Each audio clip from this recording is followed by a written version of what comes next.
odds be ever in your favor. And that's how it feels to be wow, y'all just eating all crazy. This is just lip smacking. Let them eat cake, apparently. I'm having a salad, but okay. My shit said I was muted. Well, welcome to our coverage of the 2024 historic U.S. presidential debate for the first time in our, you know, I guess, well, not my lifetime, because Shirley Chisholm is kind of around my age range. But for these youngins, this is one of the first times they ever see a black woman on the presidential debate stage. How do you feel, ladies? Wow. I'm excited. I appreciate I'm the excited. enthusiasm. No, sorry. I'm ready to see how eat that nigga up. Huh? Period. Um, That's what I'm ready for. yeah, I would agree. I am Mhm. not like excited isn't the word, but I don't know what the word is because I hate election cycles because all it does is just spam all of my feeds everywhere with election coverage, and I'm like, bro, I already know for the most part who I'm voting for, so I'm kind of like, I'm already like, let's get this over with, but also at the same time, Homeboy did everything he could not to have to debate her, so I'm actually very interested to see how this goes and see if she tap dance all over that ass like I think she will. So that's kind of one of the reasons why I felt like it was prudent of us to not. I need Trump to win so I can get a PPP loan. Them days are done. Let that go, boss. Let that go. Them days are done. You missed your You chance ain't to up. go to jail. Yeah, that's about all of you and Brett Favre. That's the way. Not Brett Favre. What Brett Favre do to you? No, Brett Favre got a whole scam going on. Yeah, Yeah, Brett Favre's a piece of what are shit. you talking He about? did. Also, please remember for all them niggas who like Trump gave us stimulus checks. No, he didn't. He did everything in his power not to pay y'all niggas them stimmy checks. So don't think you finna get paid if that nigga go back in the office. So this is just so y'all know. We're going to do some quick introductions so everybody knows who we are. We're going to try not to use the N word as much as possible for this particular live stream because this is us being serious. You can tell we're being serious because I put a shirt on. everybody's wearing glasses. Oh my goodness. Hold on. Okay, now I'm ready. For the most part, uh, for the average viewer or people who follow us, a lot of y'all don't vote, and I'm not here to encourage you to vote, but I do encourage you to be an informed citizen. Information is the cornerstone of civility and also wealth and knowledge. Very easy to get things over the ignorant. So, um, whether you want to do your civic duty and engage in the political process will be a moral decision just for you. No one's going to admonish you here except for maybe Teffy. But for me and my house, we like to be informed. We got about 18 seconds. So, real quick, let's introduce our panel. First and foremost, our usual To Be Tuesday crew will not be joining us. Gina had to bow out tonight because she wasn't feeling well. But as always, holding it down, that black girl, please introduce yourself. I'm Asia. That's it. That's it. Beautiful. And the executive producer of the UNAB network, a part of our sister network, the HNIC network. Could you please introduce yourself? What up, though? Yes, that's I'm you. Britt. That's me. That's it. Catch me on the weekends here. And of course, my usual doppelganger and resident person that I argue with all the time, especially over anything political or nerdy or otherwise. Please introduce yourself. What's up, guys? It's at Teffy Wonder here, melanated mocha farmer join, and on my health journey. You see, and I'm Tinker Live. Um, I'm usually very opinionated. I have a lot of thoughts about the political process, but tonight it's about listening and giving our average citizen commentary to what's about to be said. Let's go to the debate. Good evening. I'm David Muir, and thank you for joining us for tonight's Oh, that was ABC right News on time. It's presidential like we debate. did We that want to on welcome purpose. viewers watching on Perfect. ABC and around the world tonight. Vice President Kamala Harris and President Donald Trump are just moments away from taking the stage in this unprecedented race for president. And I'm Lindsay Davis. Tonight's meeting could be the most consequential event of their campaigns, with Election Day now less than 2 months away. For Vice President Kamala Harris, this is her first debate since President Biden withdrew from the race on July 21st. Of course, that decision followed his debate against President Donald Trump in June. Since then, this race has taken on an entirely new dynamic. And that brings us to the rules of tonight's debate. 90 minutes with 2 commercial breaks. No topics or questions have been shared with the campaigns. The candidates will have 2 minutes to answer questions, and this is the clock. That's what they'll be seeing. 2 minutes for rebuttals and 1 minute for follow-ups, clarifications, or Okay, responses. this is like Their American microphones Gladiator will only be rules. turned on when it's their turn to speak. No pre-written notes allowed. There is no audience here tonight in this hall at the National Constitution Center. This is an intimate setting for 2 candidates who have never met. President Trump won the coin toss. He chose to deliver the final closing statement of the evening. Vice President Harris selected the podium to the right. So let's now welcome the candidates to the stage. Vice President Kamala Harris and President Donald Trump. Oh, here we go. All right, folks. If for any reason our Kamala Harris. stream is interrupted, oh, I wouldn't. Thank you. Wouldn't no, there was Welcome some to you shade both. there. It's wonderful to have you. It's an honor to have you both here tonight. Good evening. We are looking forward to a spirited and thoughtful debate.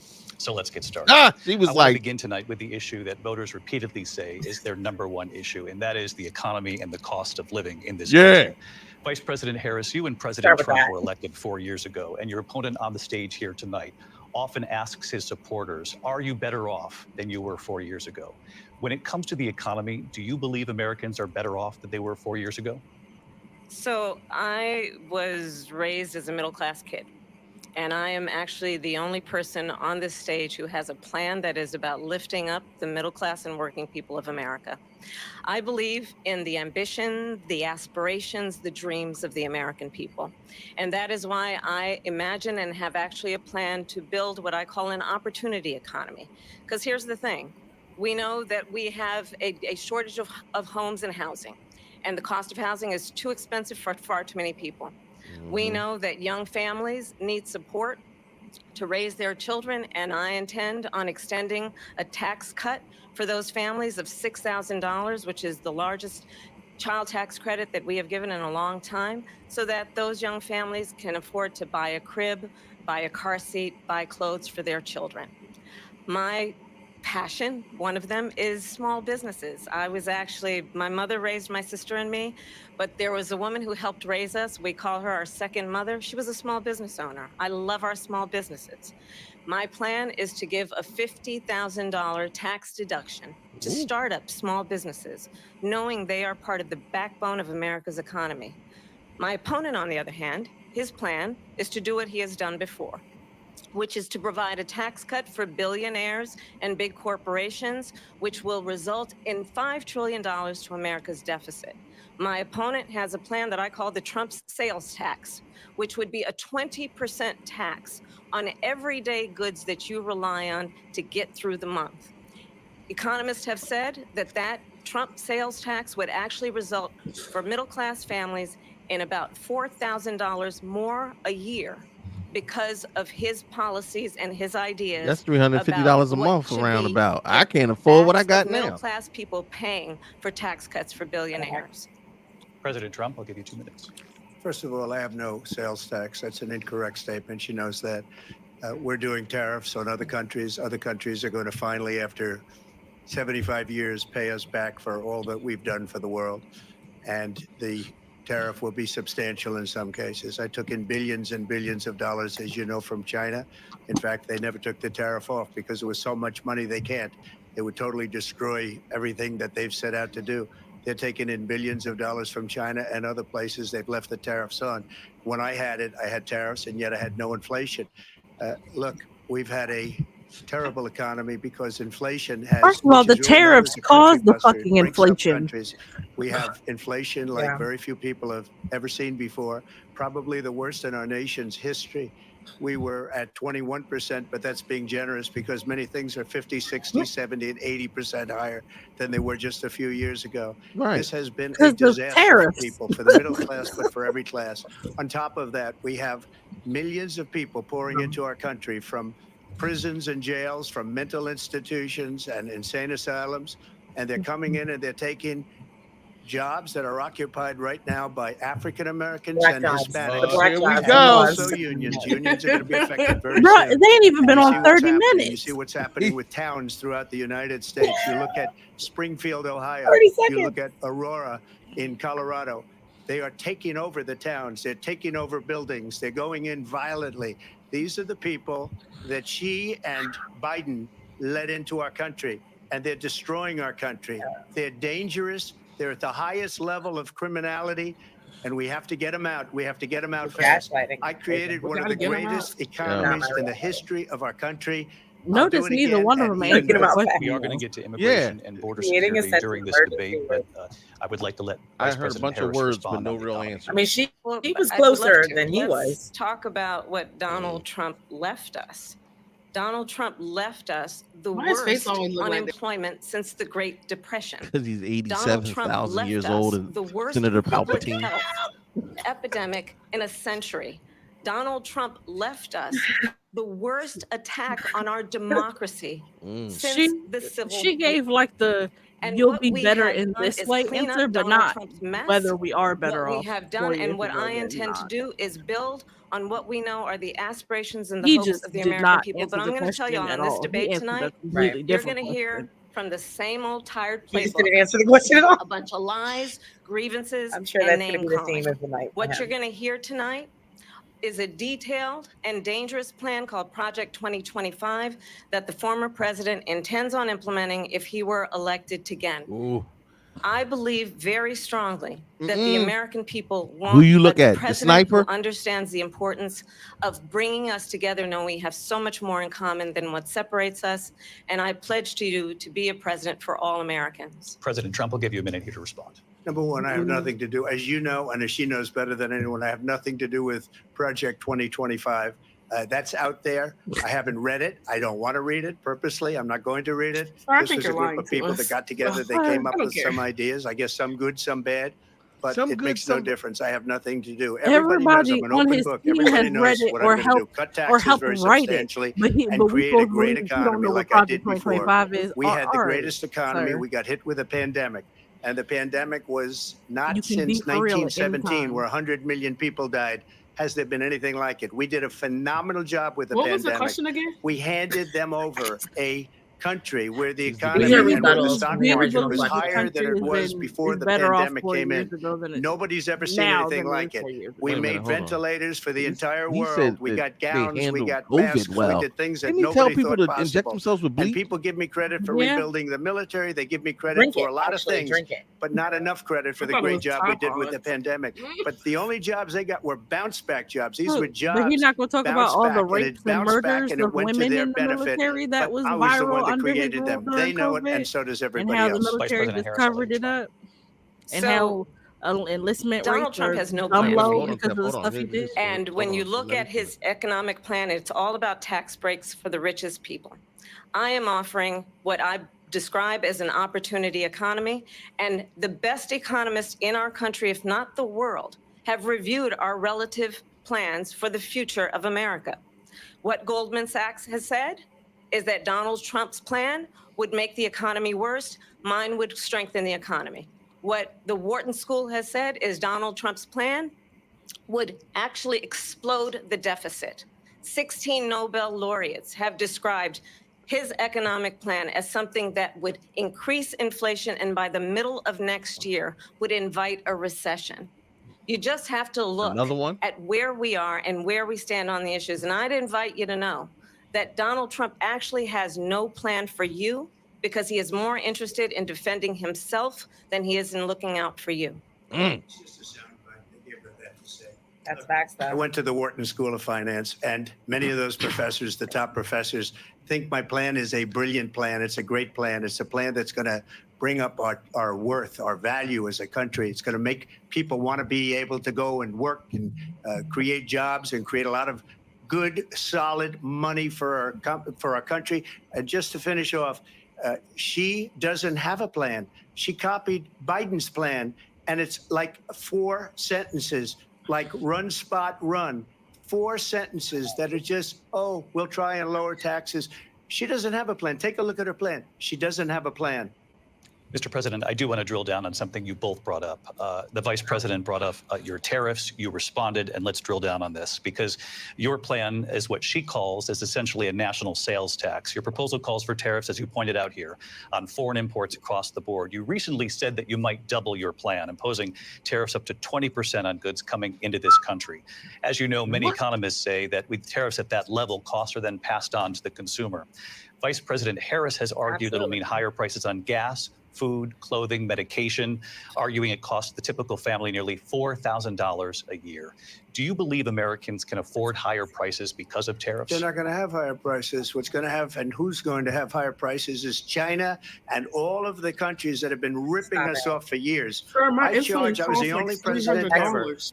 China was paying us Yeah, and hundreds China of is gonna- billions of dollars, and so were other countries. China And is you gonna know, if put- she doesn't is gonna like them, spin they that should have right gone back out and they to should have us as immediately cut the consumers for tariffs. the But those cost. tariffs are there 3.5 years now under their administration. We are going to take in Sir, egg billions just of came dollars, down from being hundreds of $9. billions of Please dollars. chill. I had no inflation, virtually no inflation. Butter's still They like had the highest $6. inflation perhaps in the history of our country, because Right. I've never seen a worse period of time. People can't go out and buy cereal or bacon or eggs or anything else. The people of our country are absolutely dying with what they've done. They've destroyed the economy. And all you have to do is look at a poll. The polls say 80 and 85 and even 90% that the Trump economy was great, that their economy was terrible. Vice President Harris, I do want to ask for your response, and you heard what the president said there, because the Biden administration did keep a number of the Trump tariffs in place. So how do you respond? Well, let's be Right. clear that That's what I the Trump said. administration Just like the wall. resulted in a trade deficit, one of the highest we've ever seen in the history of America. He invited trade wars. You want to talk about his deal with China? What he ended up doing is, under Donald Trump's presidency, he ended up selling American chips to China to help them improve and modernize their military, basically sold us out, when a policy about China should be in making sure the United States of America wins the competition for the 21st century, which means focusing on the details of what that requires, focusing on relationships with our allies, focusing on investing in American-based technology so that we win the race on AI, on quantum computing, focusing on what we need to do to support America's workforce so that we don't end up having on the short end of the stick in terms of workers' rights. But what Donald Trump did, let's talk about this, with COVID, is he actually thanked President Xi for what he did during COVID. Look at his tweet. Thank you, President Xi, exclamation point, when we know that Xi was responsible for lacking and not giving us transparency about the origins of COVID. President Trump, I'll let you respond. First of all, they bought their chips from Taiwan. We hardly make chips anymore because of philosophies like they have and policies like they have. I don't say her because she has no policy. Nope. Everything that Just she 'cause the believed chips made 3 in years Taiwan ago don't and make them 4 not years ago American. is out the window. She's going to my Yeah, philosophy. we outsource In all fact, the I was time. going to send her a MAGA Right. hat. She's gone to my philosophy. But if she ever got elected, she'd change it. And it will be the end of our country. She's a Marxist. Everybody knows she's a Marxist. Her Wow. father's a Marxist professor in economics. Wow. And he taught her well. But when you look at what she's done Look, to she our like- country, she and when you look Tell at me these more about millions my and family. millions of My people life. that are pouring into our country monthly, Tell me more. where it's, She I gonna believe, get in his 21 ass. million people, not the 15 that people She wants say. to eat 'em I up. think it's a lot higher than the 21. That's bigger than New York State pouring in. And just look at what they're doing to our country.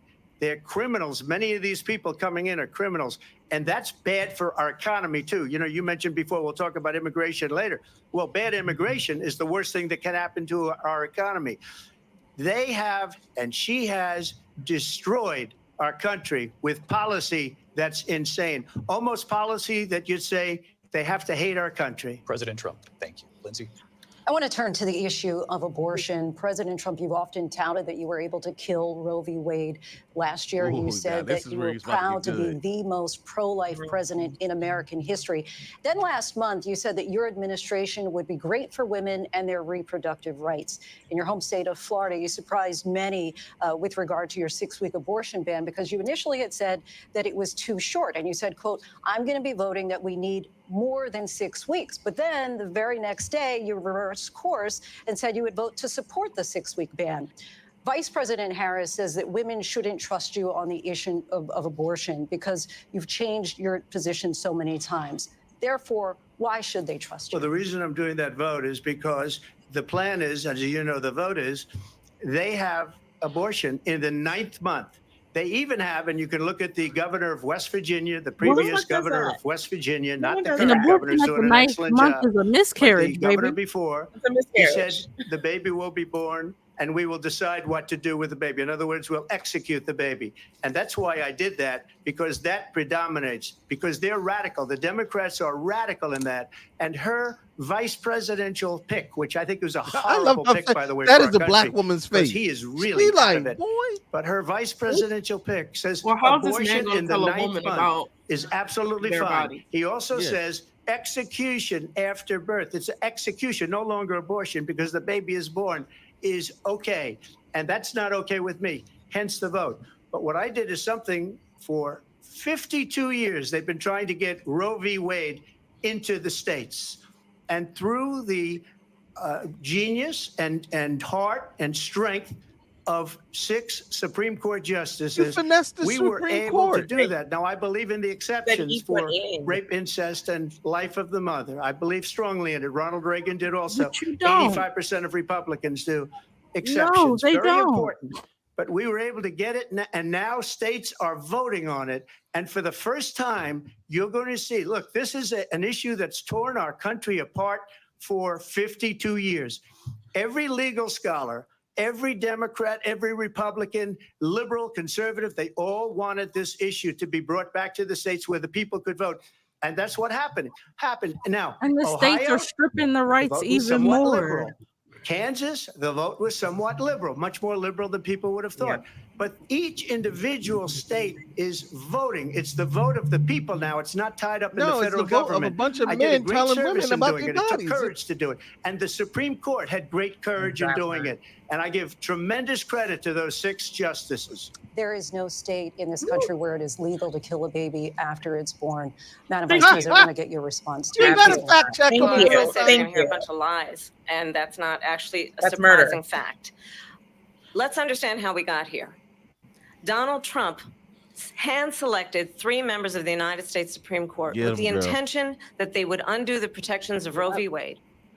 And they did exactly as he intended. And now in over 20 states, there are Trump abortion bans, which make it criminal for a doctor or nurse to provide health care. In one state, it provides prison for life.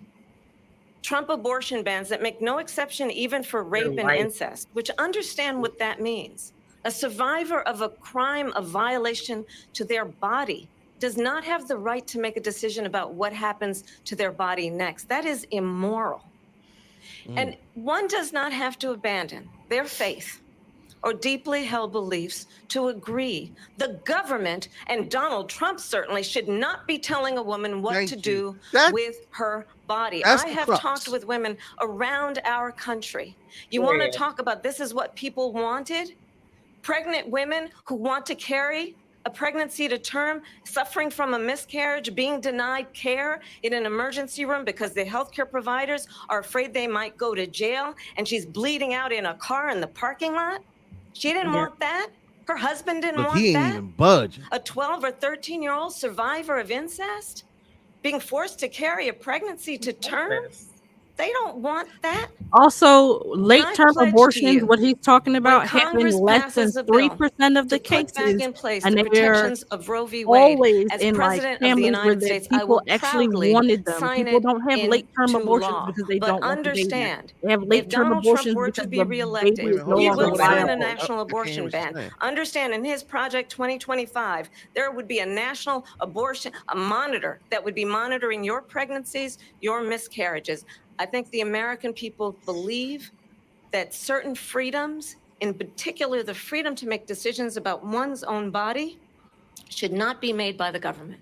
Thank you, Vice President Harris. All right, Well, now there tell she me what you're goes saying. again. It's a That lie. I don't care when I'm he not nobody, lied. signing a ban, and there's no nobody reason who to sign a has ban because late-term we've abortions gotten what has them everybody because they wanted. don't want the baby. Democrats, Late-term Republicans, abortions, which and are less than everybody 3% else, of the and cases, every legal occur scholar because wanted it to there's be brought something back wrong into the with the states, baby. and It's the no states longer are viable. The voting. baby is And not it may going take a little to time, survive. but for So 52 what he is years, this talking about, issue killing has babies, torn murdering our babies, country that's apart. homicide, And they've and wanted it it does back not in the happen. states. And I did At the something time that that nobody late-term thought was abortions happen, possible. most people have already The bought states are cribs, now had voting. baby What showers, she and these says are is children Yeah, we that know. are absolute wanted. lie. Yeah, And yeah. as far as the abortion ban, no, I'm not in favor of abortion ban, but it doesn't matter because this issue has now been taken over by the states. Would you veto a national abortion ban if it Well, came I to your won't desk? have to because, again, two things. Number one, she said she'll go back to Congress. She'll never get the vote. It's impossible for her to get the vote, especially now with the 50-50 and essentially 50-50 in both.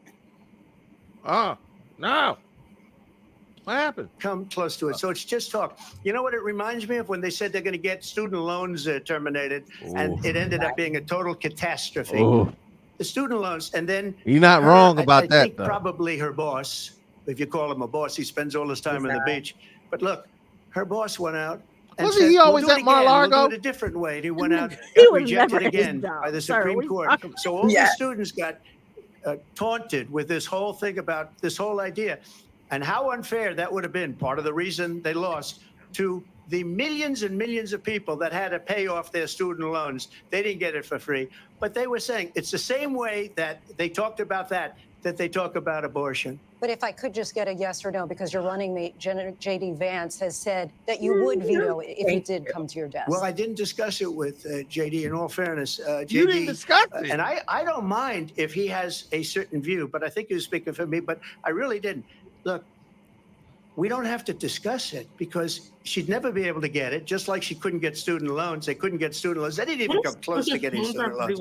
They taunted young people and a lot of other people that had loans. They can never get this approved. So it doesn't matter what she says about going to Congress. So wonderful. Let's go to Congress, do it. But the fact is that for years, they wanted to get it out of Congress and out of the federal government. And we did something that everybody said couldn't be done. And now you have a vote of the people on abortion.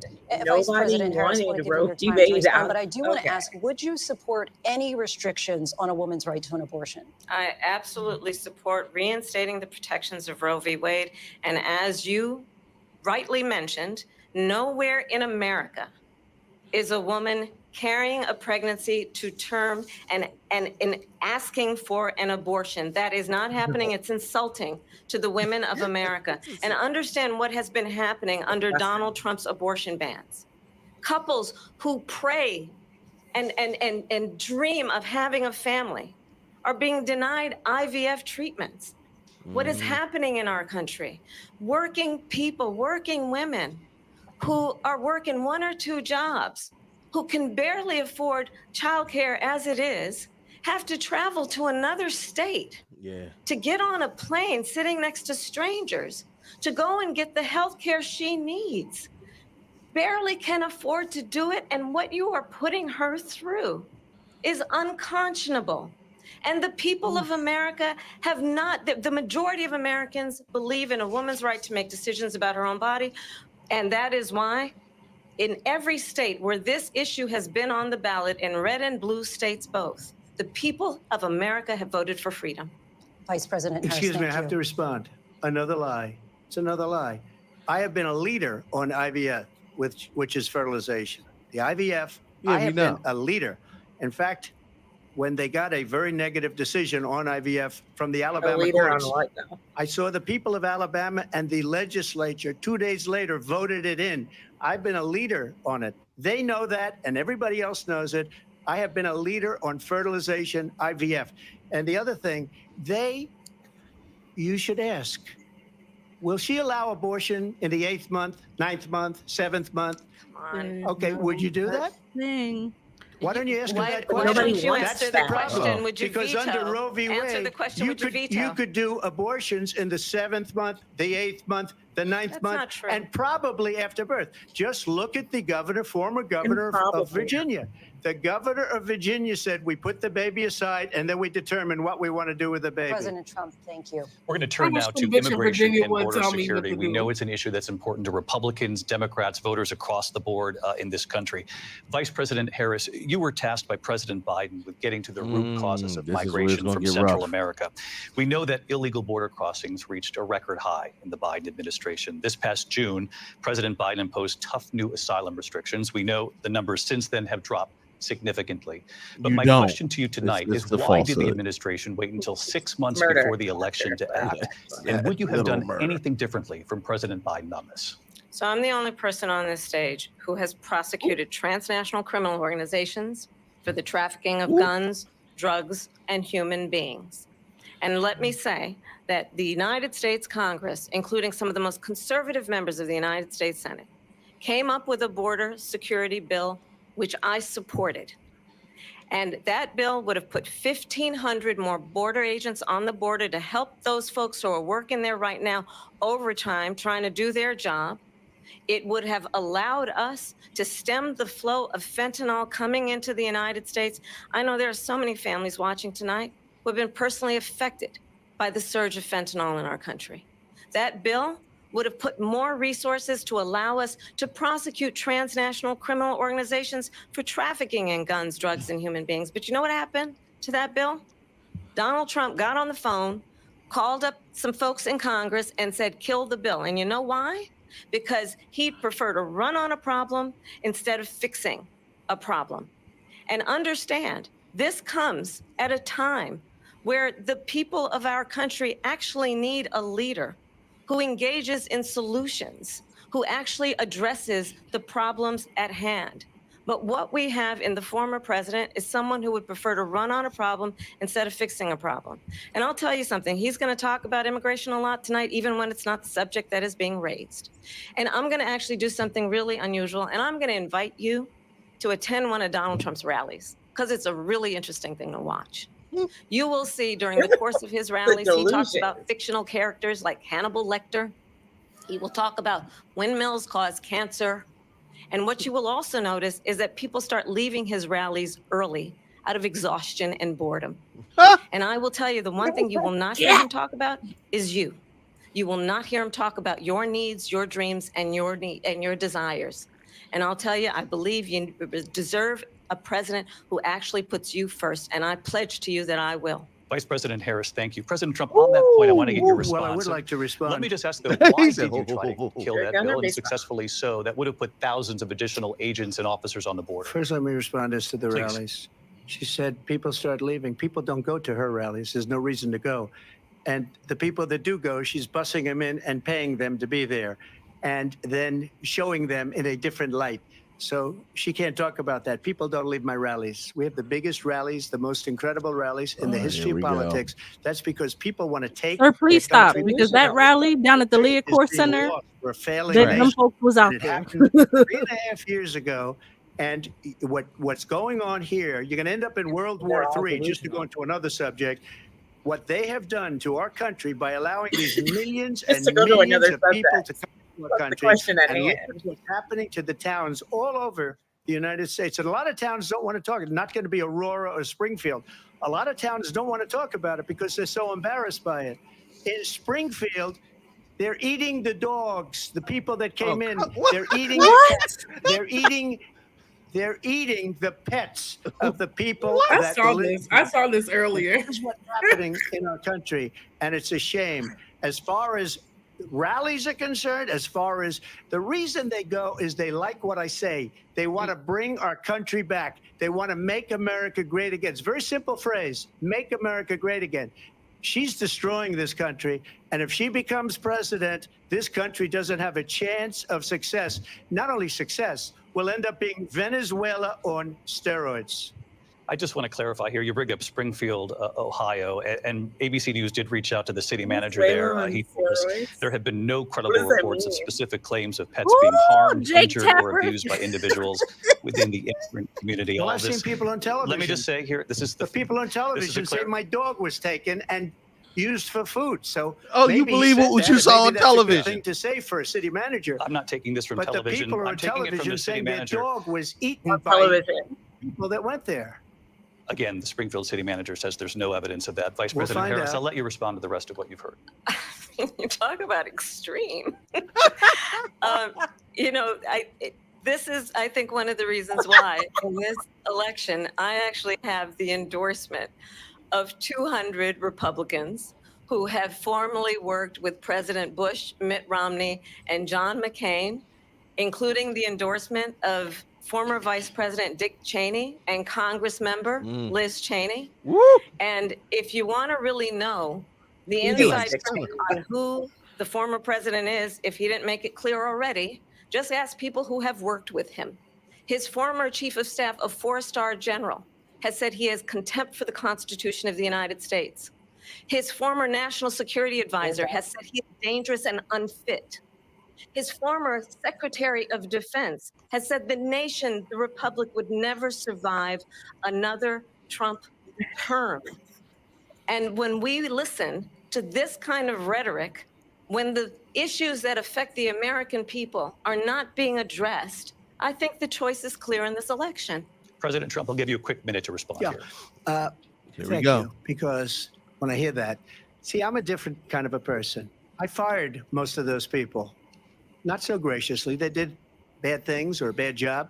I fired them. They never fired one person. They didn't fire anybody having to do with Afghanistan, Taliban, and the 13 people who's were just killed, viciously and violently killed. And I got to know the parents and the family. They didn't fire. They should have fired all those generals, all those top people, because that was one of the most incompetently handled situations anybody has ever seen.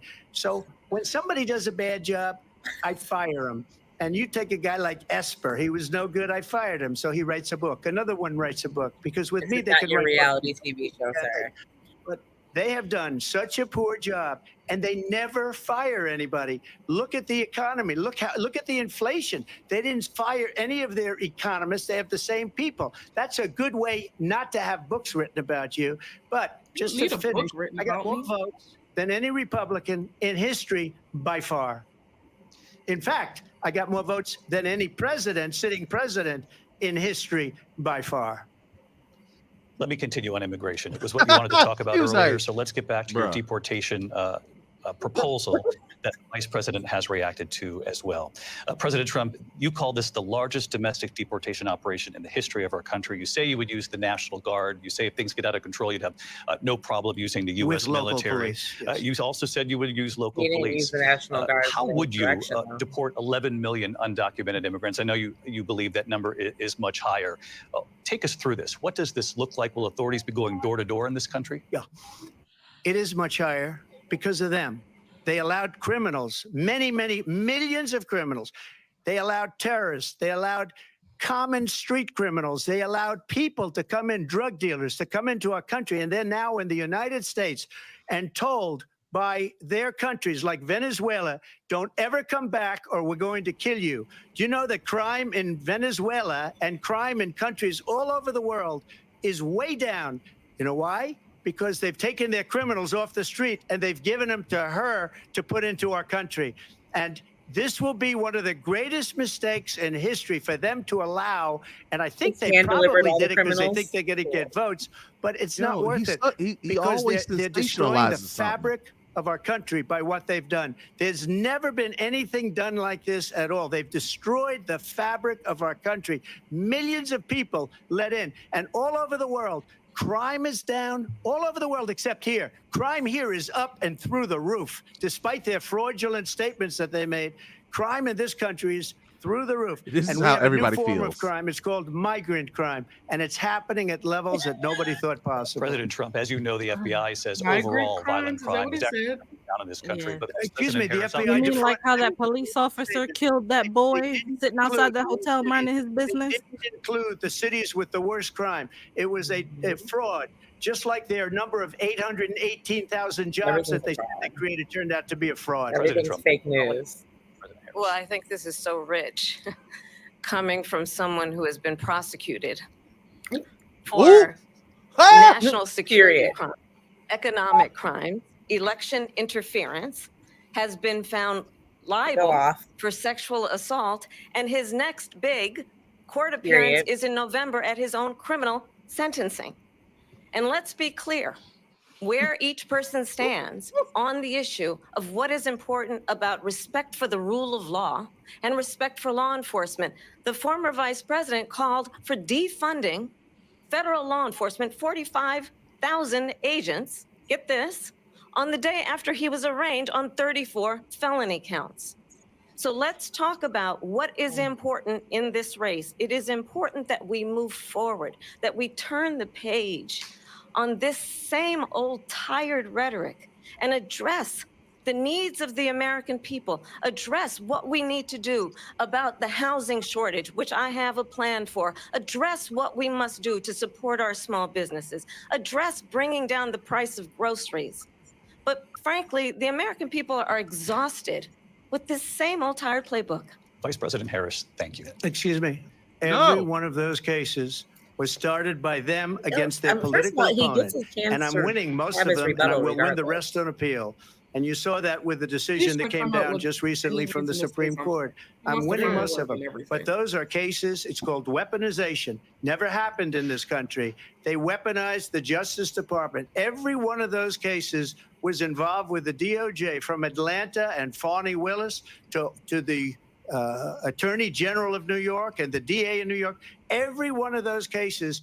And then they say, oh, he's a criminal. They're the ones that made them go after me. By the way, Joe Biden was found essentially guilty on the documents case. And what happened in my documents case? They said, oh, that's the toughest of them all. A complete and total victory. 2 months ago, it was thrown out. It's weaponization, and they used it, and it's never happened in this country. They used it to try and win an election. President They're Trump. fake cases. President Trump, thank you. A really quick response here, Vice President Harris, on this notion of weaponization of the Justice Department. This Well, man let's slowed talk down about the extreme US and understand the mail context system in which so this that election in people can vote. 2024 is taking place. The United States Supreme Court recently ruled that the former president would essentially be immune from any misconduct if he were to enter the White House again.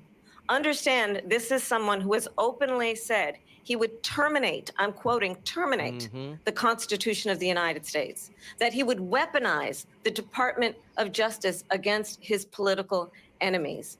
Someone who has openly expressed disdain for members of our military. Understand what it would mean if Donald Yeah. Trump were back in the White He House disrespected with the no shit out of Cheney. guardrails. Because certainly we know now the court won't stop him. We know J.D. Vance is not going to stop him.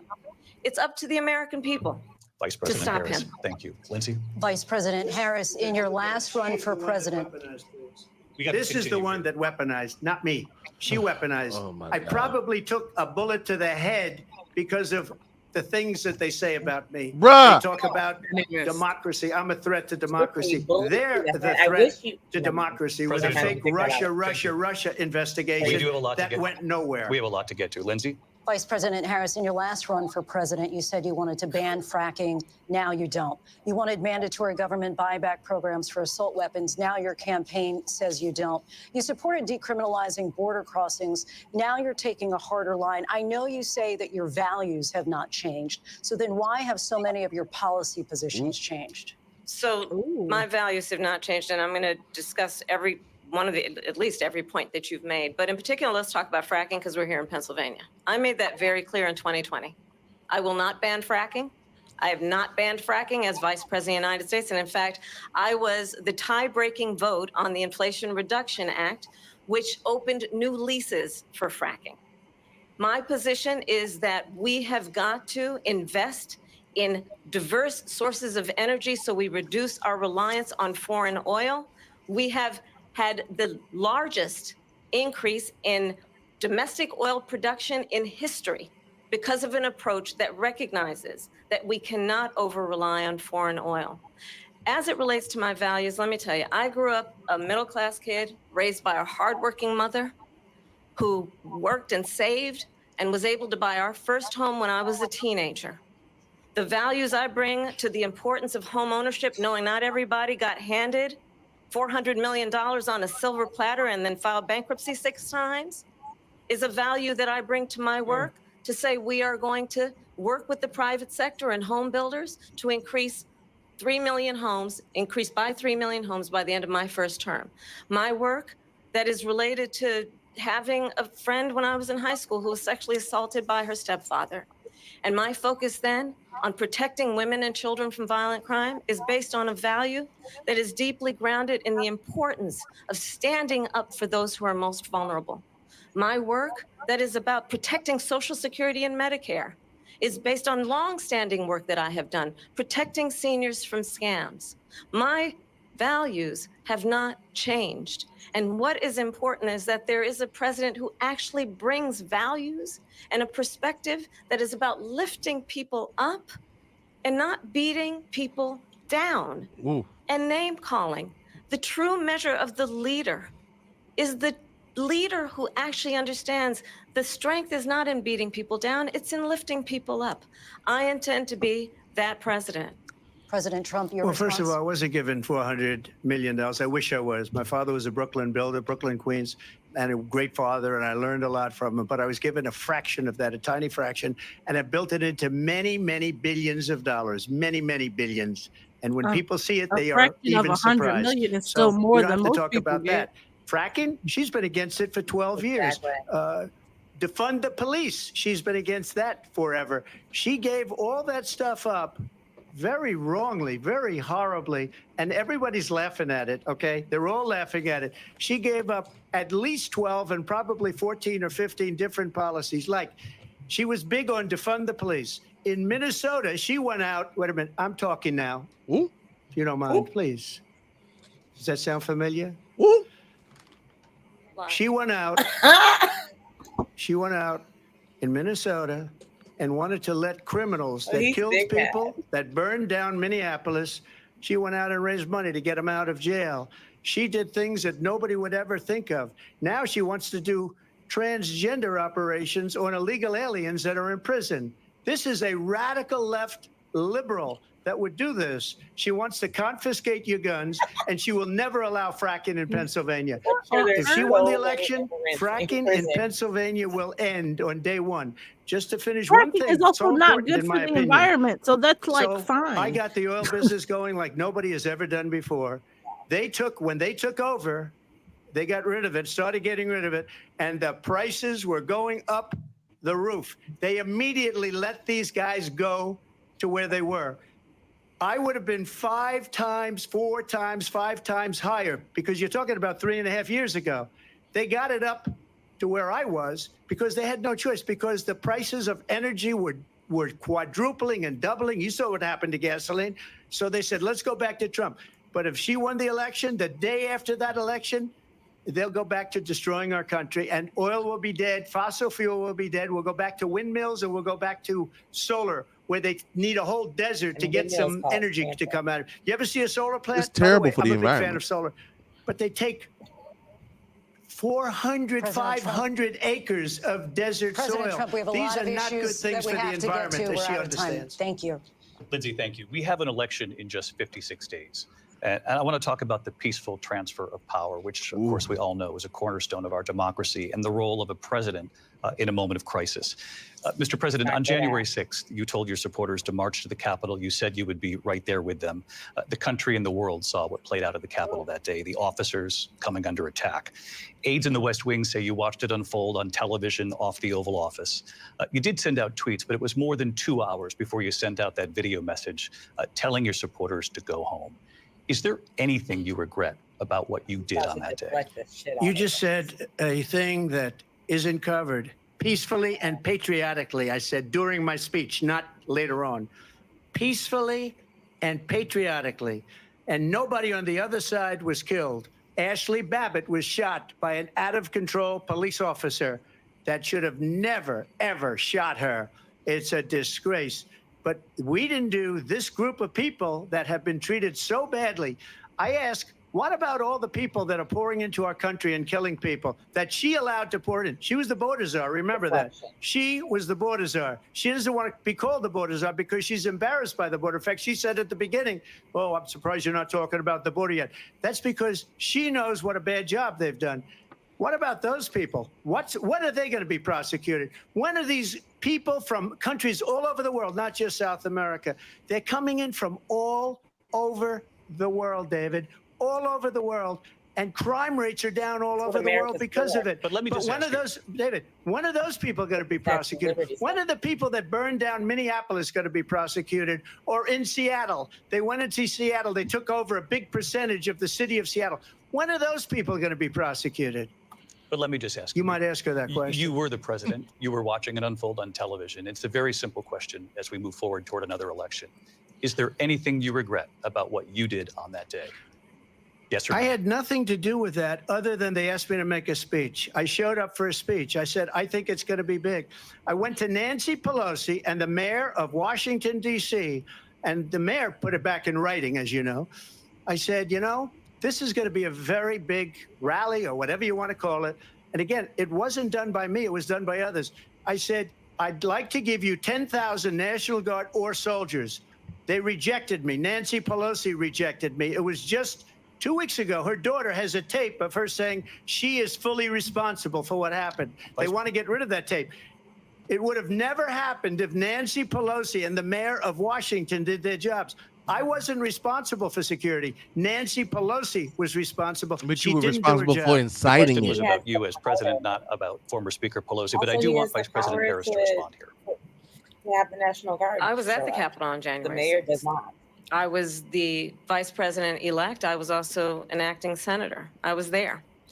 And on that day, the president of the United States incited a violent mob to attack our nation's capital, to desecrate our nation's capital. On that day, 140 law enforcement officers were injured, and some died. And understand, the former president has been indicted and impeached for exactly that reason. But this is not an isolated situation. Let's remember Charlottesville, where there was a mob of people carrying tiki torches, spewing anti-Semitic hate. And what did the president then at the time say? There were fine people on each side. Let's remember that when it came to the Proud Boys, a militia, the president said, the former president said, stand back and stand by. So for everyone watching who remembers what January 6th was, I say, we don't have to go back. Let's not go back. We're not going back. It's time to turn the page. And if that was a bridge too far for you, well, there is a place in our campaign for you to stand for country, to stand for our democracy, to stand for rule of law, and to end the chaos, and to end the approach that is about attacking the foundations of our democracy because you don't like the outcome. And be clear on that point. Donald Trump, the candidate, has said in this election there will be a bloodbath if this and the outcome of this election is not to his liking. Let's turn the page on this. Let's not go back.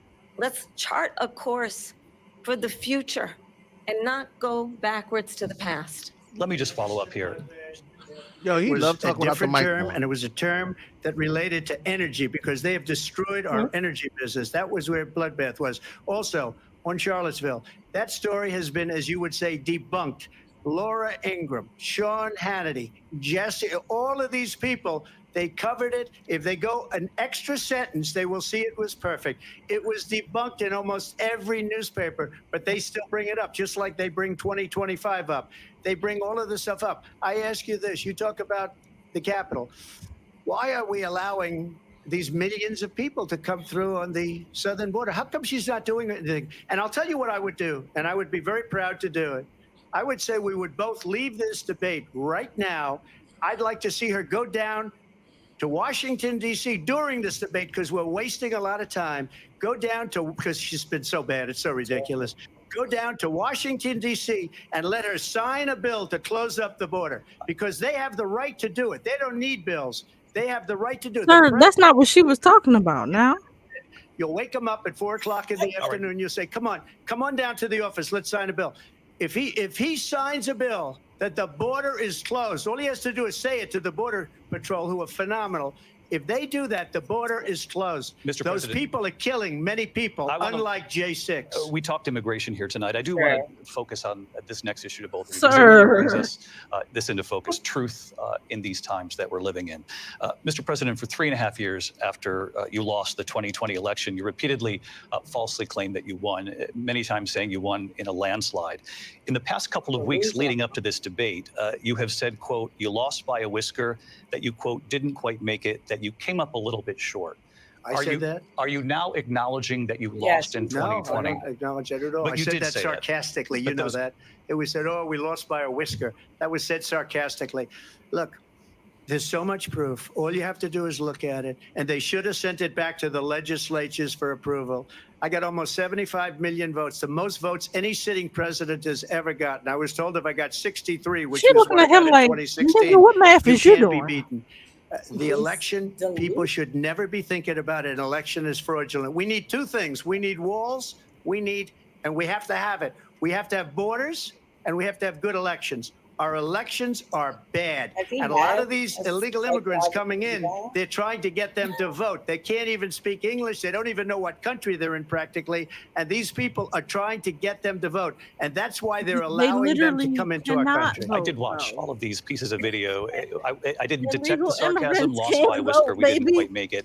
And we should just point out here as clarification, and you know this, you and your allies, 60 cases in front of many judges, many of them No judge Republican, looked at it. and said there They was said no we didn't have widespread fraud. standing.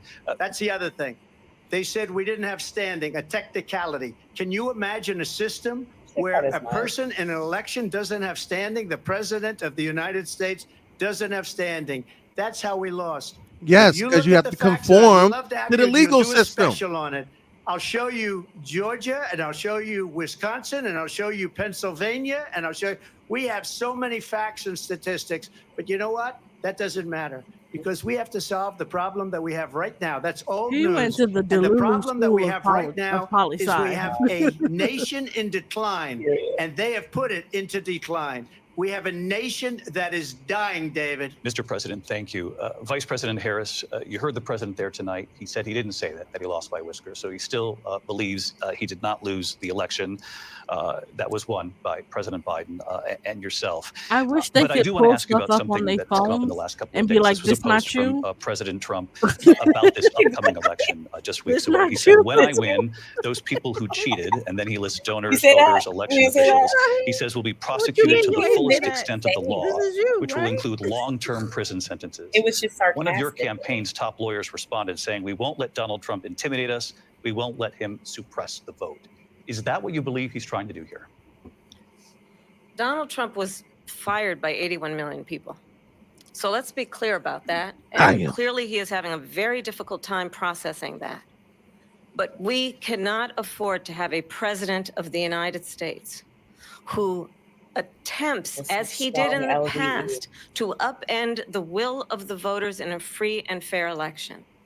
And I'm going to tell you that I have traveled the world as Vice President of the United States, and world leaders are laughing at Donald Trump. I have talked with military leaders, some of whom worked with you, and they say you're a disgrace.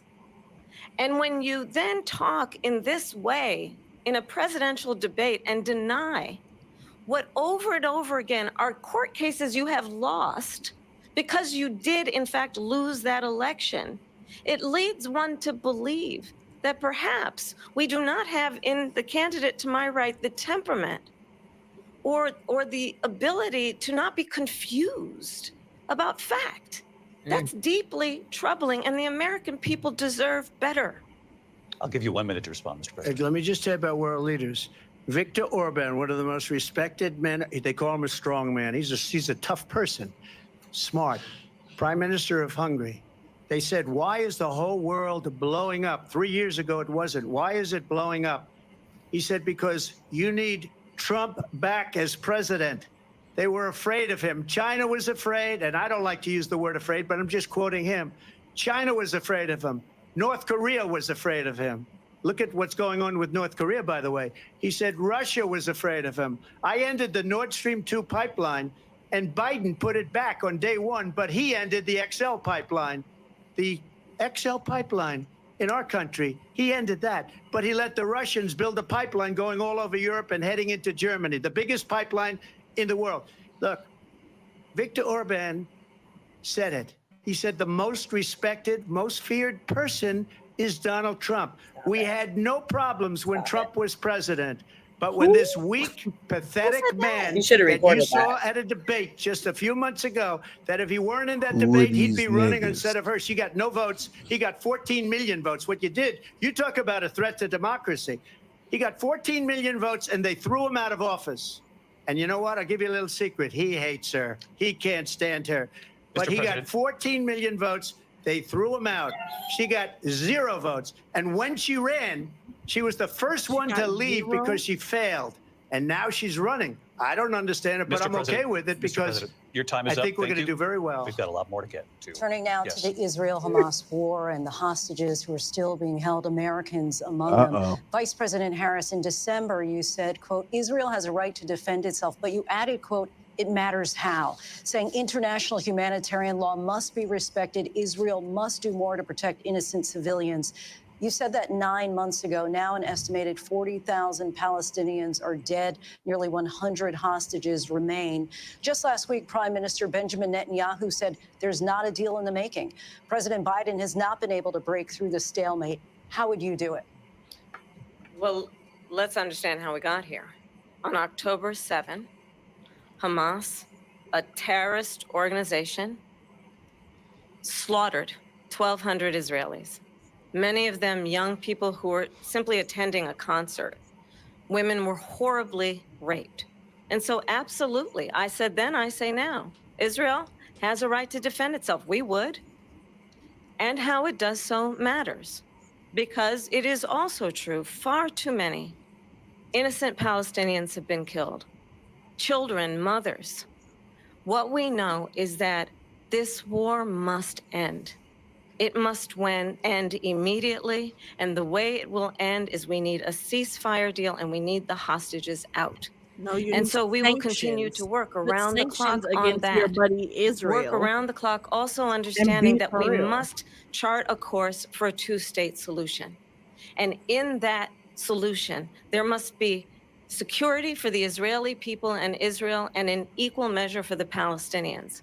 But the one thing I will assure you always, I will always give Israel the ability to defend itself, in particular as it relates to Iran and any threat that Iran and its proxies pose to Israel. But we must have a two-state solution where we can rebuild Gaza, where the Palestinians have security, self-determination, and the dignity they so rightly deserve. President Trump, how would you negotiate with Netanyahu and also Hamas in order to get the hostages out and prevent the killing of more innocent civilians in Gaza? If I were president, it would have never started. If I were president, Russia would have never, ever, I know Putin very well, he would have never, and there was no threat of it either, by the Sure way, you for do. 4 years, That's have gone the- into Ukraine and killed Sir, millions we of didn't ask people about when you add it Ukraine. up. Far worse than people understand what's going on over there. But when she mentions about Israel all of a sudden. Genocide. She hates Israel. She wouldn't even meet with Netanyahu when he went to Congress to make a very important speech. She refused to be there because she was at a sorority party of hers. She wanted to go to the sorority party. She hates Israel. If she's president, I believe that Israel will not exist within 2 years from now. And I've been pretty good at predictions, and I hope I'm wrong about that one. She's been pretty good at predictions. At the same also time, crazy. in her own way, she hates the Arab Okay, Miss population Cleo. because the whole place is going to get blown up. Arabs, Jewish people, Israel will be gone. It would have never happened. Iran was broke under Donald Trump. Now Iran has $300 billion because they took off all the sanctions that I had. Iran had no money for Hamas or Hezbollah or any of the 28 different spheres of terror. And they are spheres of terror, horrible terror. They had no money. It was a big story, and you know it. You covered it very well, actually. They had no money for terror. They were broke. Now they're a rich nation. And now what they're doing is they're spreading that money around. Look at what's happening with the Houthis and Yemen. Look at what's going on in the Middle East. This would have never happened. I will get that settled and fast, and I'll get the war with Ukraine and Russia ended. If I'm president-elect, I'll get it done before even becoming president. Vice President Harris, he says you hate Israel. Oh, that's absolutely not true. I have my entire career and life supported Israel and the Israeli people. He knows that. He's trying to, again, divide and distract from the reality, which is it is very well known that Donald Trump is weak and wrong on national security and foreign policy. It is well known that he admires dictators, wants to be a dictator on day one, according to himself. It is well known that he said of Putin that he can do whatever the hell he wants and go into Ukraine. It is well known that he said when Russia went into Ukraine, it was brilliant. It is well known he exchanged love letters with Kim Jong-un. And it is absolutely well known that these dictators and autocrats are rooting for you to be president again because they're so clear. They can manipulate you with flattery and favors. And that is why so many military leaders who you have worked with have told me you are a disgrace. That is why we understand that we have to have a president who is not consistently weak and wrong on Vice national President security, Harris. including the importance of upholding and respecting in highest regard our military. Vice President Harris, thank you. And she's the one that caused it. That's weak on national security by allowing every nation last month for the year, 168 different countries sending people into our country. Their crime rates are way down. Putin endorsed her last week, said, I hope she wins. And I You think know he that's meant it, bull. Now you know because what he's gotten away with is absolutely incredible. It wouldn't have happened with me. The leaders of other countries think that they're weak and incompetent, and they are. They're grossly incompetent. And I just ask one question. Why does Biden go in and kill the Keystone Pipeline and approve the single biggest deal that Russia's ever made, Nord Stream 2, the biggest pipeline anywhere in the world going to Germany and all over Europe? Because they're weak and they're ineffective. And Biden, by the way, President gets paid Trump, a lot of money. Thank you. We have a lot of issues you to look get angry. We'll be right back with much more of this historic called him ABC weak News too. presidential All right. debate from the National It's our Constitution first Center breather. right here in Philadelphia. One of two commercials. Hey, Yo. we just now getting to the point where we can We an hour in and we just getting to a break. Oh my God. this is our all right. It's 90 minutes, so So how's our good well, I don't want to be partisan. How do you feel? Who's winning the debate so far? the person answering the questions. Kind of. The people asking the questions. Yeah, the people. Yeah, facts. Yo, the people. I love good moderators. It's like let's fact check you in real time, because Trump. In real time. I think for me, Trump lost me the minute he said people were eating their pets. He lost me. No, he lost me when he said murdering at the ninth. Yeah. Women are having babies, setting them Ninth aside, month. and shanking them. I think the problem that we all have is we see stuff on the internet. We see he talks like people share content on social media. No fact checking, no proof, just an opinion or just something that he heard in passing, and you're like, this sounds right.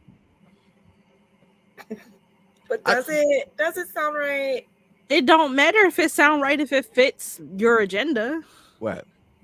And I think whoever is his handler might want to have just a little conversation. They finna get fired. Rest. They finna get fired. They finna get fired. But really, half them people that he said fired quit, and he's like, no, they didn't quit. I fired them. It's like, babe, they left. They walked out of their own accord. They couldn't do it anymore. And he's like, no, I fired them. Like, and I apologize because you were dropping really good information, but it's so hard because I forget in the presidential debate, there's not really any beats where we could give our commentary over what they're saying in the moment. So if y'all are watching, just know we're going to try to pick our spots to give you pertinent information. We can almost talk unabated while Trump talks because he ain't saying shit. Just keep it in a buck. Not even answering any questions. He's literally saying immigration this, immigration this, immigration. Sir, answer the fucking question. And what I love about Asia saying that is Asia said earlier, like she wasn't sure if she wanted to join and do this because, but she's like, it just doesn't press me like that. But for many of us, we feel this way, but you do not need to be a political science major. You don't need to be into politics to know that something is wrong with the way that this man is answering. Facts. I'm just saying, like, some stuff is just common sense. Saying people eating dog is crazy on live television. Okay, so I saw that this morning, and I was like, "Sir, were you reading the Shade Room or something?" Right. That's what. Yes. Not the Shade Room, baby. That's media takeout. Like that's not even the Shade Room. Like, that's on Truth Social. That's where that's going around. I was stressed for him because I was like, "Sir, you're bringing this up, but there is no valid proof that any of this is happening." Yeah. In Springfield, Ohio. What? Yeah, that's right. It's Ohio. Of all It's places. Ohio. In Ohio, period.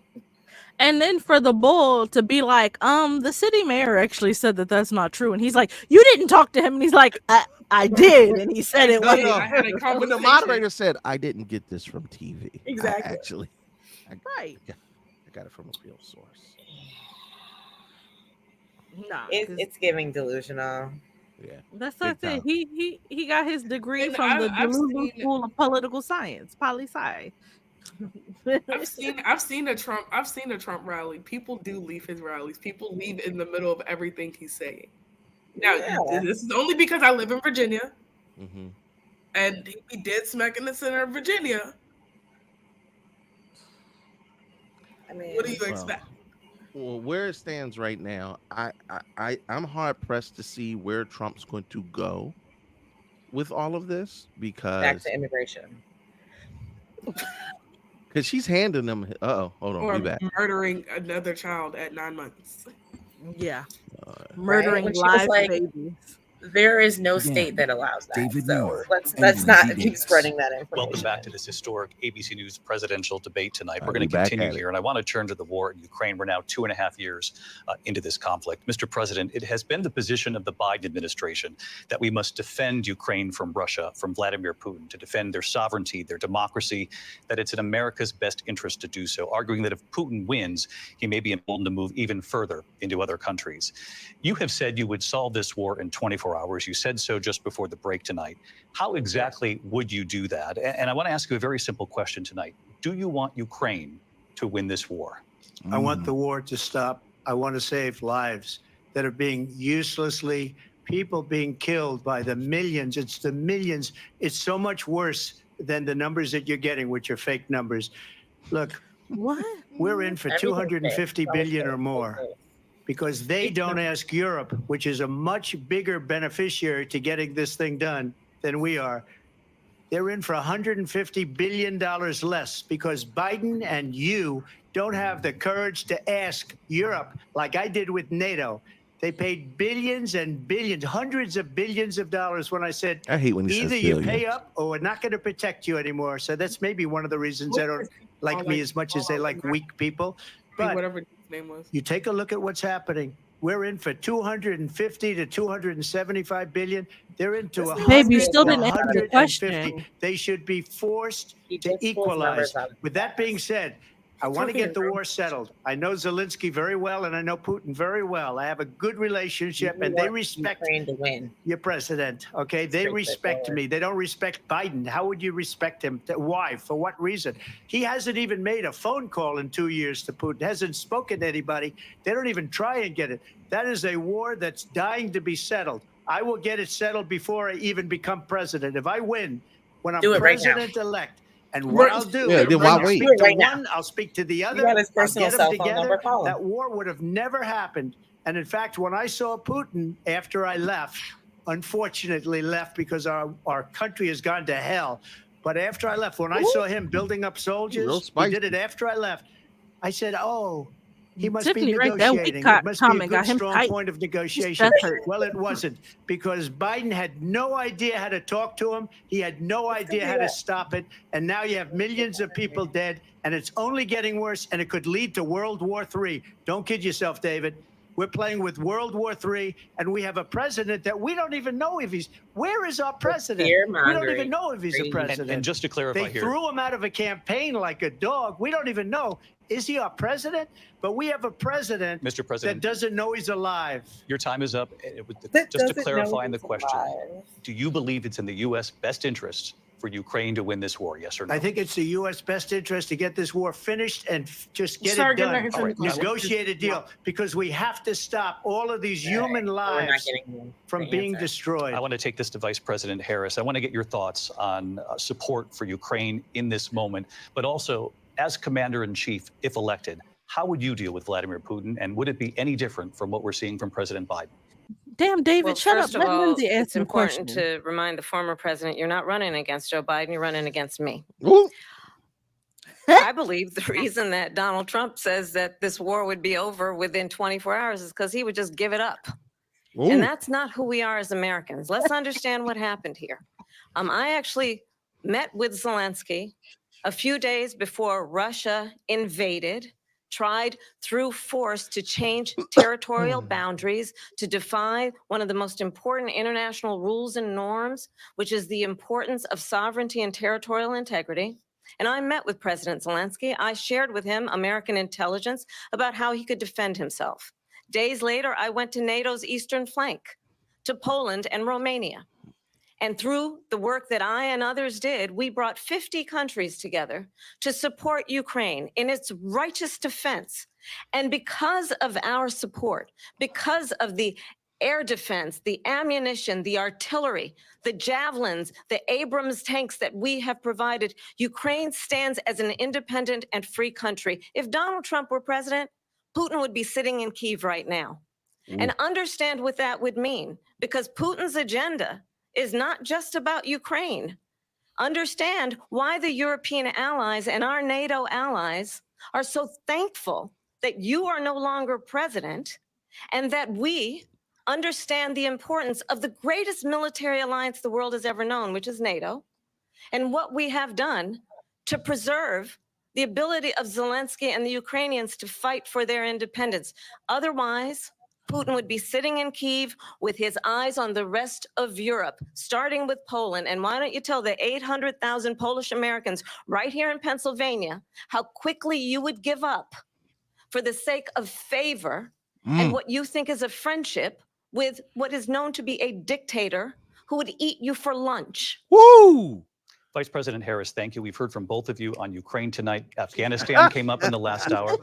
I wanted her to respond to something you said earlier, and please, I'll give you a minute here. Putin would be sitting in Moscow, and he wouldn't have lost 300,000 men and women, but he would have been sitting in Moscow. Quiet, please. He would have been sitting in Moscow, much happier than he is right now. But eventually, you know, he's got a thing that other people don't have. He's got nuclear weapons. They don't ever talk about that. He's got nuclear weapons. Nobody ever thinks about that. And eventually, maybe he'll use them, and maybe he hasn't been that threatening, but he does have that. Something we don't even like to talk about. Nobody likes to talk about it. But just so you understand, they sent her to negotiate peace before this war started. 3 days later, he went in and he started the war because everything they said was weak and stupid. They said the wrong things. That war should have never started. She was the emissary. They sent her in to negotiate with Zelensky and Putin, and she did. And the war started 3 days later. And that's the kind of talent we have with her. She's worse than Biden. In my opinion, I think he's the worst president in the history of our country. She goes down as the worst vice president in the history of our country. But let me tell you something. Knowing that he was born in the Nixon horrible era is wild. Negotiator. They sent her in to negotiate. As soon as they left, Putin did the invasion. President Trump, thank you. You did bring up something. You said she went to negotiate with Vladimir Putin. Vice President Harris, have you ever met Vladimir Putin? Can you clarify tonight? Yet again, I said it at the beginning of this debate, you're going to hear a bunch of lies coming from this fellow. And that is another one. When I went to meet with President Zelensky, I've now met with him over 5 times. The reality is it has been about standing as America always should, as a leader upholding international rules and norms, as a leader who shows strength, understanding that the alliances we have around the world are dependent on our ability to look out for our friends and not favor our enemies because you adore strongmen instead of caring about democracy. And that is very much what is at stake here. The President of the United States is commander-in-chief. And the American people have a right to rely on a president who understands the significance of America's role and responsibility in terms of ensuring that there is stability and ensuring we stand up for our principles and not sell them for the benefit of personal flattery. You talked about Ukraine and Vladimir Putin. I do want to talk about Afghanistan. It came up in the first hour of this debate. I want to move on to Afghanistan. Stoltenberg said Trump did the most amazing thing I've ever seen. He got these countries, the 28 countries at the time, to pay up. He said, I've never seen. He's the head of NATO. He said, I've never seen. For years, we were paying almost all of NATO. We were being ripped off by European nations, both on trade and on NATO. I got them to pay up by saying one of the statements you made before, if you don't pay, we're not going to protect you. President Otherwise, Trump. we would have never gotten it. He said it was one of the most incredible jobs that he's ever seen done. Thank you. I want to turn to Afghanistan. It came up in the first hour of the debate, and we witnessed a poignant moment today on Capitol Hill, honoring the soldiers who died in the chaotic withdrawal from Afghanistan. I do want to ask the Vice President, do you believe you bear any responsibility in the way that withdrawal played out? Well, I will tell you, I agreed with President Biden's decision to pull out of Afghanistan. 4 presidents said they would, and Joe Biden did. And as a result, America's taxpayers are not paying the $300 million a day we were paying for that endless war. And as of today, there is not one member of the United States military who is in active duty in a combat zone in any war zone around the world, the first time this century. But let's understand how we got to where we are. Donald Trump, when he was president, negotiated one of the weakest deals you can imagine. He calls himself a deal maker. Even his national security advisor said it was a weak, terrible deal. And here's how it went down. He bypassed the Afghan government. He negotiated directly with a terrorist organization called the Taliban. The negotiation involved the Taliban getting 5,000 Taliban terrorists released. And get this, get this.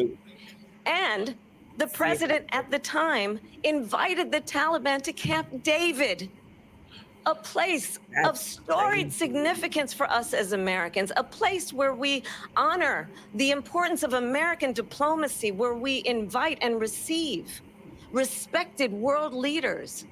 And this former president, as president, invited them to Camp David because he does not, again, appreciate the role and responsibility of the President of the United States to be commander-in-chief with a level of respect.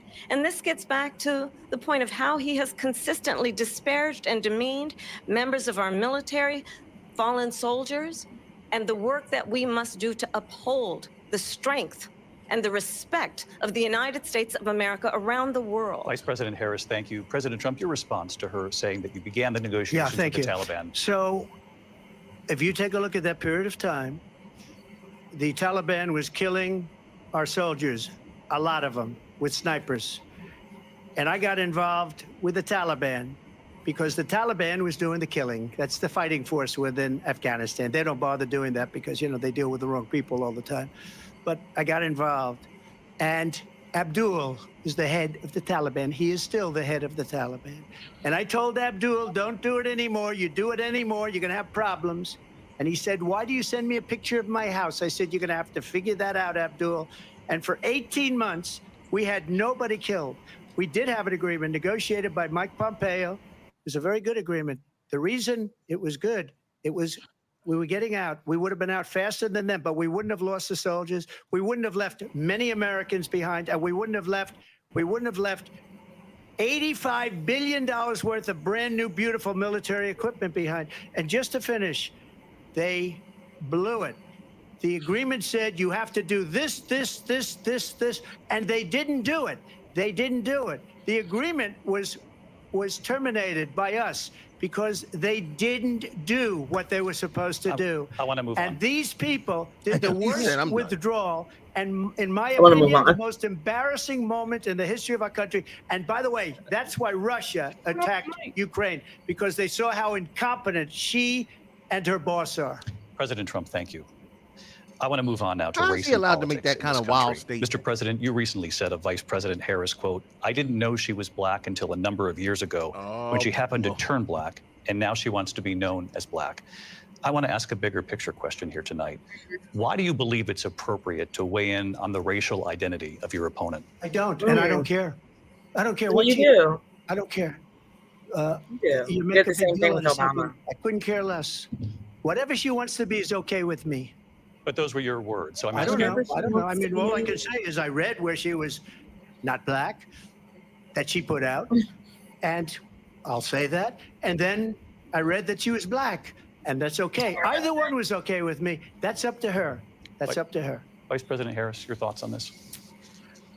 I think it's, I mean, honestly, I think it's a tragedy that we have someone who wants to be president who has consistently, over the course of his career, attempted to use race to divide the American people. You know, I do believe that the vast majority of us know that we have so much more in common than what separates us, and we don't want this kind of approach that is just constantly trying to divide us, and especially by race. And let's remember how Donald Trump started. He was land, he owned buildings, and he was investigated because he refused to rent property to black families. Let's remember, this is the same individual who took out a full-page ad in the New York Times. Yeah, we're going to do this. Calling for the execution of 5 young black and Latino boys who were innocent, the Central Park 5. Yep. Took out a full-page ad calling for their execution. This is the same individual who spread birther lies about the first black president of the United States. And I think the American people want better than that, want better than this, want someone who understands, as I do, I travel our country. We see in each other a friend. We see in each other a neighbor. We don't want a leader who is constantly trying to have Americans point their fingers at each other. I meet with people all the time who tell me, can we please just have discourse about how we're going to invest in the aspirations and the ambitions and the dreams of the American people? Knowing that regardless of people's color or the language their grandmother speaks, we all have the same dreams and aspirations and want a president who invests in those, not in hate and division. Vice President Harris, thank you. Lindsay? President Trump, this is now your third time. This is the most divisive presidency in the history of our country. There's never I been anything beg like your it. They're finest destroying our pardon. country, and they come up with things like what she just said. Going back many, many years, when a lot of people, including Mayor Bloomberg, agreed with me on the Central Park Five, they admitted, they said, they pled guilty. And I said, well, if they pled guilty, they badly hurt a person, killed a person ultimately. And if they pled guilty, then they pled, we're not guilty. But this is a person that has to stretch back years, 40, 50 years ago, because there's nothing now. I built one of the greatest economies in the history of the world, and I'm going to build it again. It's going to be bigger, better, and stronger. But they're destroying our economy. They have no idea what a good economy is. Their oil policies, every single policy. And remember this, she is Biden. She's trying to get away from Biden. I don't know the gentleman, she says. She is Biden. The worst inflation we've ever had, a horrible economy because inflation has made it so bad, and she can't get away with that. Thank you. Time's up. I want to respond to that, though. I want to just respond briefly. Clearly, I am not Joe Biden, and I am certainly not Donald Trump. And what I do offer is a new generation of leadership for our country. One who believes in what is possible, one who brings a sense of optimism about what we can do instead of always disparaging the American people. I believe in what we can do to strengthen our small businesses, which is why I have a plan. Let's talk about our plans and let's compare the plans. I have a plan to give startup businesses $50,000 tax deduction to pursue their ambitions, their innovation, their ideas, their hard work. I have a plan, $6,000 for young families for the first year of your child's life to help you in that most critical stage of your child's development. I have a plan that is about allowing people to be able to pursue what has been fleeting in terms of the American dream by offering a help with down payment of $25,000 down payment assistance for first-time home buyers. Wow. That's the kind of my conversation I God. believe, Come David, on. that people really want tonight, as opposed to a conversation that is constantly about belittling and name-calling. Let's turn the page Vice President and move Harris, forwud. Thank you. Let's turn to policy. President Let's turn Trump, to we foreign have policy. to move If on. Kamala President get Trump, elected, Let's don't turn to ask me about policy, my please. house. Mind your To business. defund the police, That one for she sure. has a plan Period. to confiscate everybody's gun. President I She Trump, got has four a you have to babies. plan move to on to not other allow issues. fracking in Pennsylvania or anywhere else. Okay. That's what her Not you plan going is back to until just fracking. recently. Oh my God. President Come on. Trump, No, the President former Trump. president has Getting said crazy. something sorry. twice that I need to No, respond to. I'm sorry. I We're just gonna need to move on, respond Vice one President time Harris. to what he has President said Trump, this multiple is times. now your Yes. third time running for president. You have long vowed to repeal and replace the Affordable Care Act, also known as Obamacare. You have failed to accomplish that. You now say you're going to keep Obamacare, quote, unless we can do something much better. Last month, you said, quote, we're working on it. So tonight, 9 years after you first started running, do you have a plan, and can you tell us what it is? Obamacare was lousy health care, always was. It's not very good today. And what I said, that It's if we not come good up with today something, 'cause and we y'all are working on gutted it. things, we're going to do it, and we're going to replace it. But remember this, I inherited Obamacare because Democrats wouldn't change it. They wouldn't vote for it. They were unanimous. They wouldn't vote to change it. If they would have done that, we would have had a much better plan than Obamacare. But the Democrats came up. They wouldn't vote for it. I had a choice to make when I was president. Do I save it and make it as good as it can be? Never going to be great. Or do I let it rot? And I felt I had an obligation, even though politically it would have been good to just let it rot and let it go away. I decided, and I told my people, the top people, and they're very good people. I have a lot of good people in that administration. We read about the bad ones. We had some real bad ones too, and so do they. They have really bad ones. The difference is they don't get rid of them. But let me just explain. I had a choice to make. Do I save it and make it as good as it can be, or do I let it rot? And I saved it. I did the right thing. But it's still never going to be great, and it's too expensive for people. And what we will do is we're looking at different plans.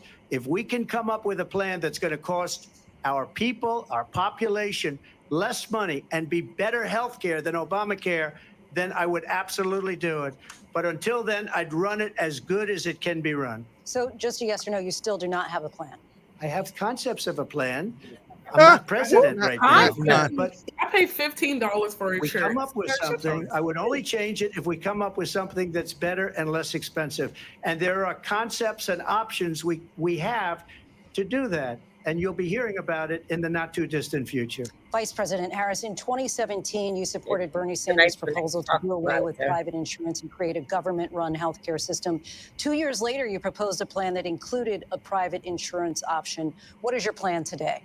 Well, first of all, I absolutely support, and over the last 4 years as vice president, private healthcare options. But what we need to do is maintain and grow the Affordable Care Act. But I'll get to that, Lindsay. I just need to respond to a previous point that the former president has made. I've made very clear my position on fracking. And then this business about taking everyone's guns away. Tim Walz and I are both gun owners. We're not taking anybody's guns away. So stop with the continuous lying about this stuff. As it relates to the Affordable Care Act, understand, just look at the history to know where people stand. When Donald Trump was president, 60 times he tried to get rid of the Affordable Care Act. 60 times. I was a senator at the time when I will never forget the early morning hours when it was up for a vote in the United States Senate.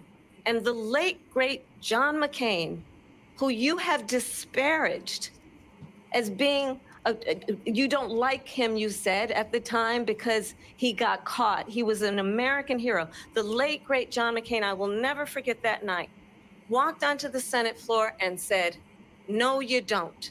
No, you don't. No, you don't get rid of the Affordable Care Act. You have no plan. And what the Affordable Care Act has done is eliminate the ability of insurance companies to deny people with pre-existing conditions. I don't have to tell the people watching tonight, you remember what that was like? Remember when an insurance company could deny if a child had asthma, if someone was a breast cancer survivor, if a grandparent had diabetes? And thankfully, as I've been vice president and we over the last 4 years have strengthened the Affordable Care Act, we have allowed for the first time Medicare to negotiate drug prices on behalf of you, the American people. Donald Trump said he was going to allow Medicare to negotiate drug prices. He never did. We did. And now we have capped the cost of insulin at $35 a month. Since I've been vice president, we have capped the cost of prescription medication for seniors at $2,000 a year. Give me that and when I am Ozempic. president, I need to lose we some will weight. do that for all people, understanding that the value I bring to this is that access to health care With a big ass should be a head. right and not just a privilege of those who can afford it. And the plan has to be to strengthen the Affordable Care Act, not get rid of it. Vice Past is President prologue Harris, thank in terms you. of where Donald Trump stands on that. I want to move to an issue that's important for a She lot made a of mistake. At number one, Made a mistake. John McCain fought Obamacare for 10 years.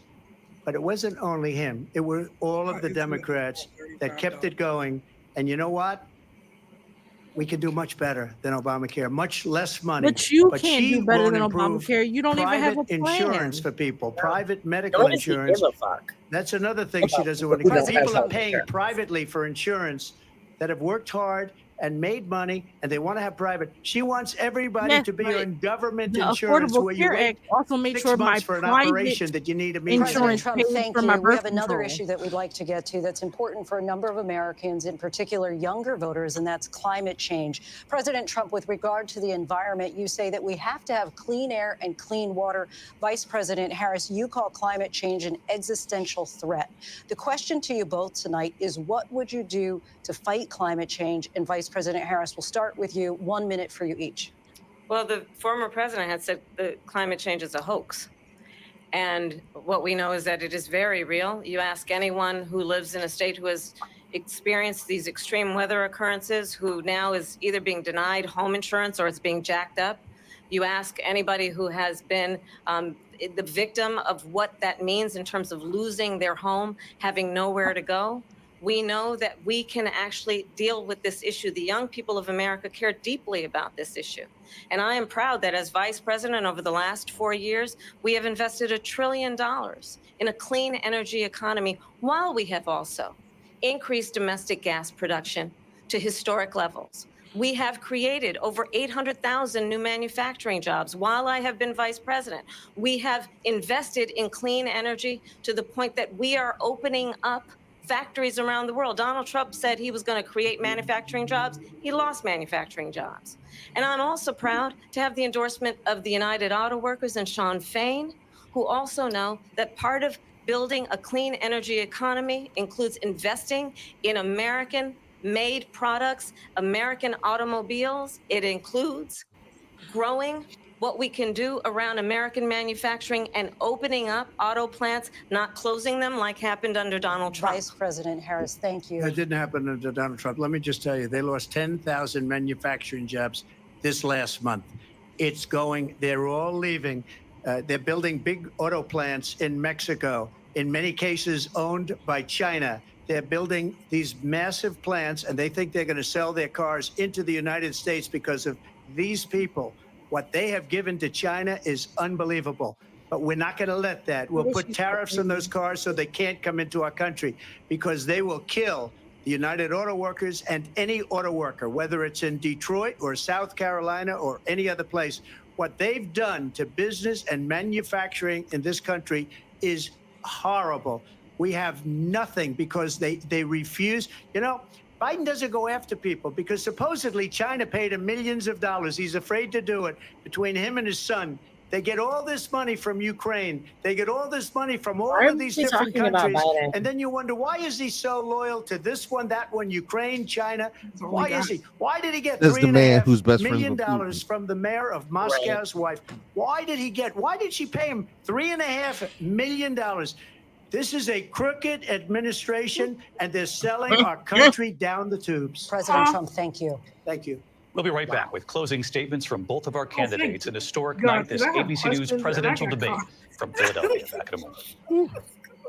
Well, don't ask Trump because he's not going to answer that. At all.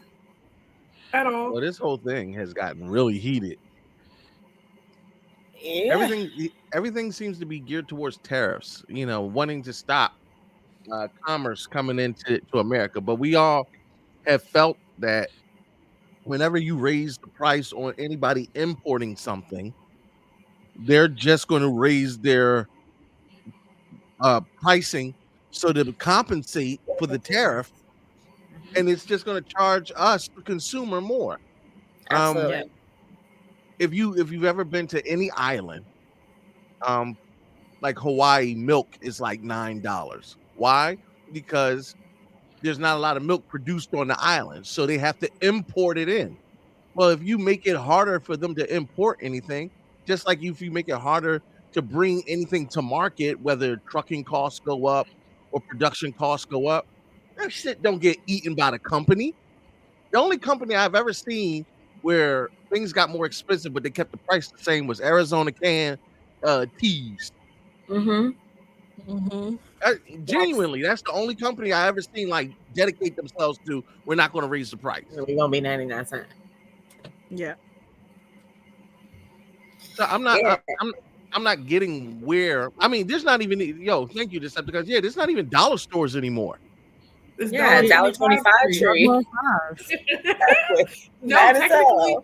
Technically it's $1.75 because there's stuff inside the Dollar Tree that is $1.75. Right. No, above. It goes up to $5 now. Yeah. $5 below is $25 below. Facts. Yeah. So 25. I just, again, obviously, former President Trump is known for saying a lot of things and not necessarily having a good record of being honest. It's certain things he likes to sensationalize things. Oh, she's going to take away your guns. She's like, man, I own a gun and so does Tim Walz.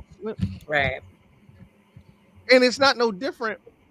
Now, not to be, but it also, I mean, I don't know if Trump denies his involvement with Project 2025, but also, to me, I'm not going to tag that on you. If you say you didn't do it, fine. But everybody else around you, your team, what he said, your associates.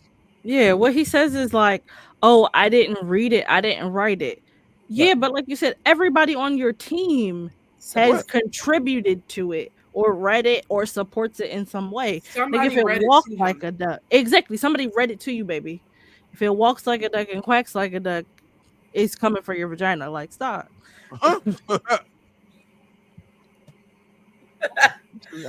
Clearly. I'm just, and then once Listen, we start, it ain't any more ridiculous than the math he doing on here. big facts. And now we've gotten to this point where they're attacking. To me, they're not really attacking the issues.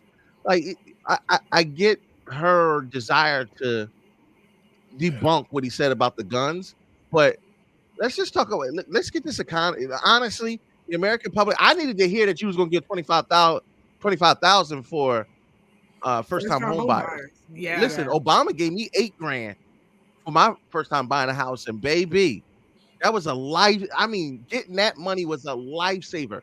You gonna give people $25,000? That's crazy. That changes the game. You finna have a lot of people buying houses. Yeah, I'm right in line. Right. And yeah, First, one thing she didn't touch on is that they're also going to expand like affordable housing as well. So like there will also be more houses to buy. So hopefully it'll also incentivize people to come up off these properties that they're hoarding and actually sell them. And then Right. people who maybe don't qualify to buy a new home can get into affordable housing so that landlords stop pricing people out of fucking living. Like a lot of people are a half step away from homelessness, and it's not their fault. Like people just like the rent is crazy. Yeah. Yeah. They're working and everything. It's just Listen, just to rent a unaffordable. room in Philadelphia used to be about $400 or $500. Now it's $1,000, anywhere between $8. Yeah. To rent a room, not a studio apartment, No, a room. All right, Mhm. the debate is back. Closing statements. All right. Praise God. So I think you've heard tonight two very different visions for our country. One that is focused on the future, and the other that is focused on the past, and an attempt to take us backward. But we're not going back. And I do believe that the American people know we all have so much more in common than what separates us. And we can chart a new way forward. And a vision of that includes having a plan, understanding the aspirations, the dreams, the hopes, the ambition of the American people, which is why I intend to create an opportunity economy, investing in small businesses, in new families, in what we can do around protecting seniors, what we can do that is about giving hardworking folks a break and bringing down the cost of living. I believe in what we can do together that is about sustaining America's standing in the world and ensuring that we have the respect that we so rightly deserve, including respecting our military and ensuring we have the most lethal fighting force in the world. I will be a president that will protect our fundamental rights and freedoms, including the right of a woman to make decisions about her own body and not have her government tell her what to do. I'll tell you, I started my career as a prosecutor. I was a DA, I was an attorney general, a United States senator, and now vice president. I've only had one client, the people. And I'll tell you, as a prosecutor, I never asked a victim or a witness, are you a Republican or a Democrat? The only thing I ever asked them, are you okay? And that's the kind of president we need right now. Someone who cares about you and is not putting themselves first. I intend to be a president for all Americans and focus on what we can do over the next 10 and 20 years to build back up our country by investing right now in you, the American people. Vice President Harris, thank you. President Trump? So she just started by saying she's going to do this, she's going to do that, she's going to do all these wonderful things. Why hasn't she done it? She's been there for 3.5 years. They've had 3.5 years to fix the border. They've had 3.5 years to create jobs and all the things we talked about. Why hasn't she done it? She should leave right now, go down to that beautiful White House, go to the Capitol, get everyone together and do the things you want to do, but you haven't done it and you won't do it because you believe in things that the American people don't believe in. You believe in things like we're not going to frack, we're not going to take fossil fuel, we're not going to do things that are going to make this country strong, whether you like it or not.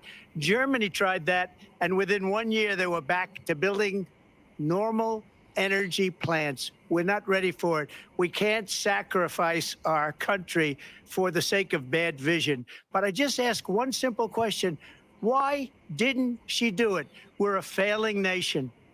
We're a nation that's in serious decline. We're being laughed at all over the world. All over the world, they're laughed. I know the leaders very well. They're coming to see me. They call me. We're laughed at all over the world. They don't understand what happened to us as a nation. We're not a leader.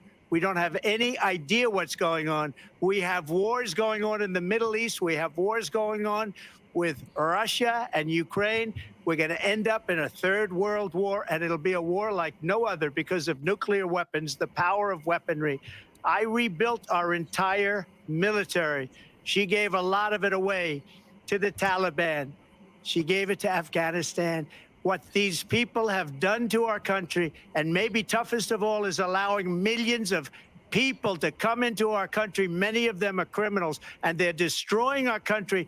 The worst president, the worst vice president in the history of our country. President Trump, thank you. And that is our ABC News presidential debate from here in Philadelphia at the National Constitution Center. I'm Lindsay Davis. And I'm David Muir. Thank you for watching here in the U.S. and all over the world, and from all of us here at ABC That's News. his closing argument, not saying shit. That was And we are An here accurate summary of live everything on he ABC. said.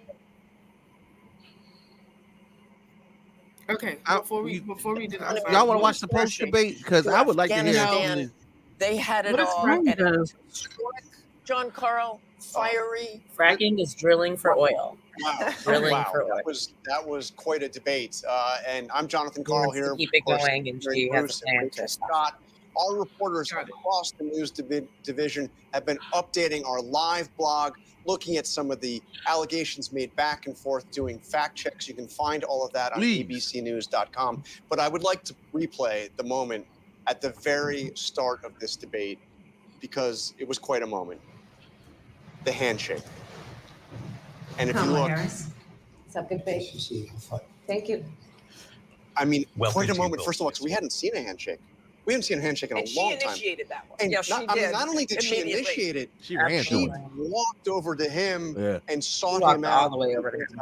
and also made the first words. And probably had a plan if he hadn't Yeah, put his hand out either. interesting. So more at the bottom line. What did you think? I think clearly what Kamala Harris wanted to do was be the candidate of hope, the candidate Yeah, of the she's gonna future. keep it positive. Donald Trump seemed angry within 4 minutes. I think we saw him going He from seemed angry the moment he very stepped out serious there. at the beginning, never really seemed to Because this look is at not what he her, wanted to do with his day. to just angry. I mean, really yelling at some points, trying to make his points. I don't think we heard a lot of policy and plans on No. either side of that, despite those questions over and over again. But what you had was that optic. You had Kamala Harris looking over, baiting him again and again and again.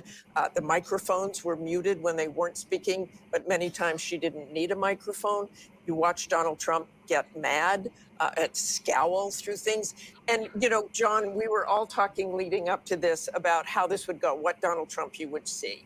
I think he had a plan for talking about what he saw as a next term, but then he was talking about rumors about people eating their neighbors' Yeah. pets. Right. So I it mean- really devolved into that. I mean, look, Kamala Harris didn't really explain some of the big questions that were out there about why she changed her policy But views on Donald so Trump many didn't things. answer any. Part of the reason is Donald Trump really was not effective in bringing the debate Trump to didn't her. I explain anything. agree with you. I think that he looked not just angry, but also rattled.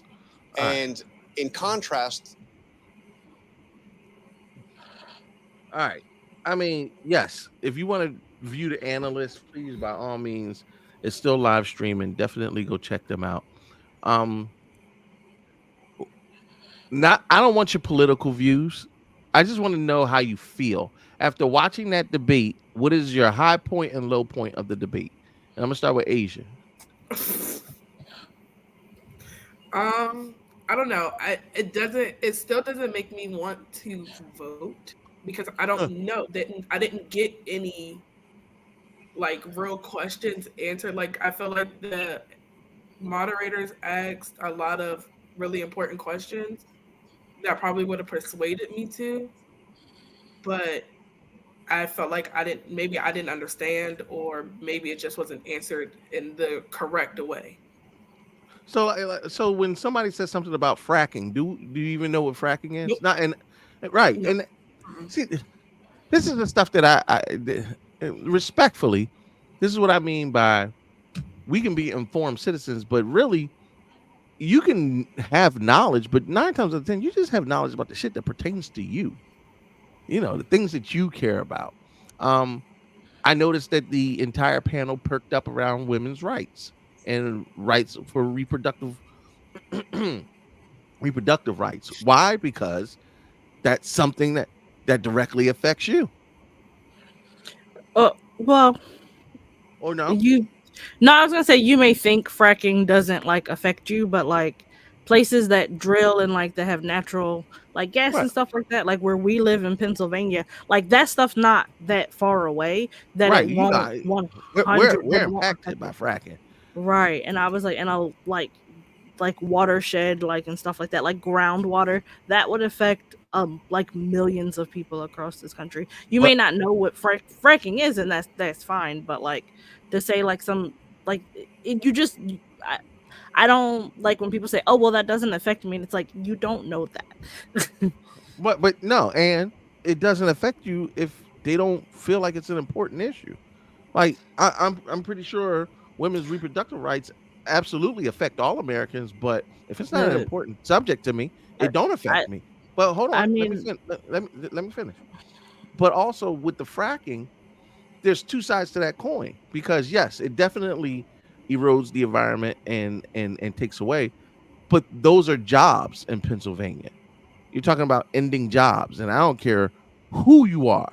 No one cares about the environment 100 years from now when they're losing their job today. That's fair. I mean, the people in Flint might argue with you about like fracking and stuff like that. Flint could be a million miles away. It don't affect me. That's fine. But I'm saying like those people, like that sort of thing, like they might care. Like people like that. Agree, but that's what I mean. Like when we get into these the intersectionality of what actually matters to each individual. What makes you want to go vote might not be the thing that makes me want to go vote. The only thing that perked me up the entire debate was $25,000 first time home buyer. And I already spent mine, so I'm not a first time home buyer. Like that doesn't actually affect me, but I know the benefit that it had on not only the economy and me personally, and I would love for other people to have that opportunity to buy housing, because the housing market is trash, because people aren't homeowners, because out of all of my friends, I think less than 5 or 10% of us own homes. Most of my friends rent, and I see the impact of it. So that's what I mean. Like when we start talking about the American public, what really, I mean, the questions, like Asia said they asked really good questions, but some of the stuff she understood, some of the stuff she didn't understand.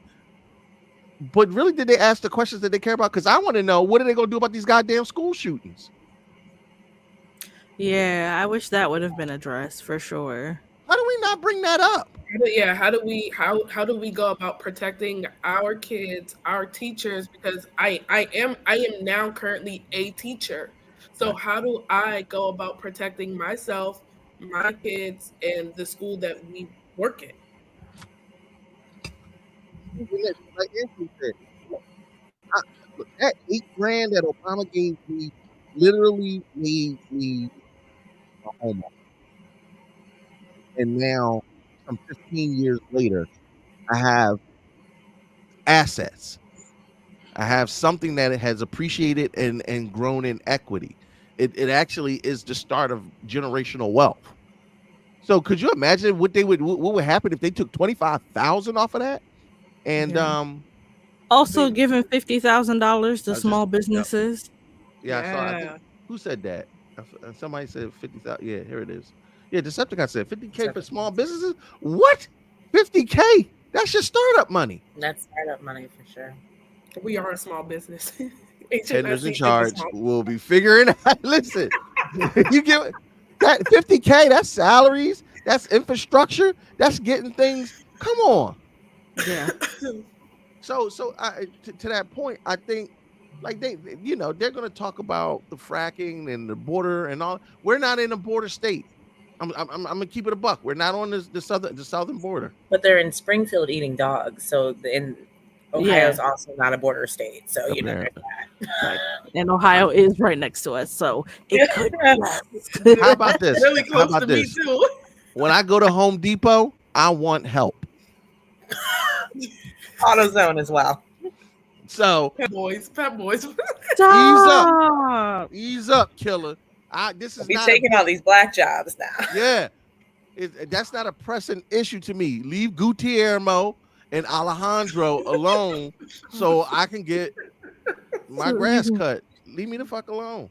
I'm just saying. Okay. I'm gonna leave it for Teffy. Teffy is probably the most knowledgeable about political matters of all of us. I that's one of the reasons why I enjoy when we get an opportunity to do these things. But Britt, best and worst of this debate. I mean, in general, the entire debate, I don't think anything was really addressed, but I didn't expect it to be. Donald Trump doesn't answer questions straightforward ever, so there's that. And honestly, the best part was seeing the clapbacks from Kamala were great. I really was just here to see her on the big stage, and I think she handled herself well. I just don't think the agenda was accomplished as far as informing the voter. But yeah. You know what? I'm glad you said that because that rolls right into my feelings. I feel like she flexed on him, but she flexed on a person that. Now, and don't get me wrong. I expect Michael Jordan to go in and blow the brakes off of the low-rung team. Donald Trump is not a debater. He has never been a debater. He slings mud. We have watched Donald Trump sling mud before he was even a presidential candidate to Obama. We watched him sling mud to Hillary Clinton. We watched him sling mud to John McCain. We watched him sling mud to Barack Obama. We watched him sling mud to his own Mark Rubio. We watched him sling mud. Oh, I do be knowing stuff on politics. We watched him sling mud to Joe Biden. And now the only difference is the opponent changes. Mm-hmm. So did I expect, Trump to come with policies and articulation? To me, it was like watching a Mike Tyson fight. I knew you was going to get your ass whipped. I just wanted to watch. You know what I mean? You don't get a Mike Tyson pay-per-view thinking it's going to be an actual fight. Unless you the bull, Jake Paul. Yeah, well, oh my God. Yes, Donald Trump is the Jake Paul of the political world. Politics. Yo, Taffy, that's a bar. He's all glitz and glamour, no substance, and he handpicks people that he know he can bully. Yes, man. So, I mean, he was really bothered by the word weak the entire evening. Ooh, she got his ass. And that's and it plays to, respectfully, it plays to the ego of non-black men of color. Yeah, I'm trying to find. I don't want to mess up on unmelanated. Thank you, unmelanated minorities. People. Listen, you start talking about weakness. When she said you want to talk about the art of the deal, he brokered one of the worst deals. You saw his whole. Yeah. He was doing all because listen, no matter how you are, there's a parable about the king with no clothes.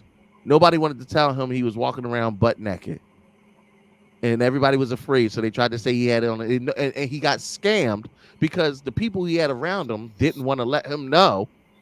You were running around with your Yamin out. Donald Trump is that when his ego is not fed, and sometimes it don't need to be stroked, but just not maintained. it needs is grooming, then you see him lash out. And that's where I think he starts saying some of that wild stuff. I'm in democracy. If this doesn't go my way, I'm going to do this. That Capitol insurrection was 100% about his ego.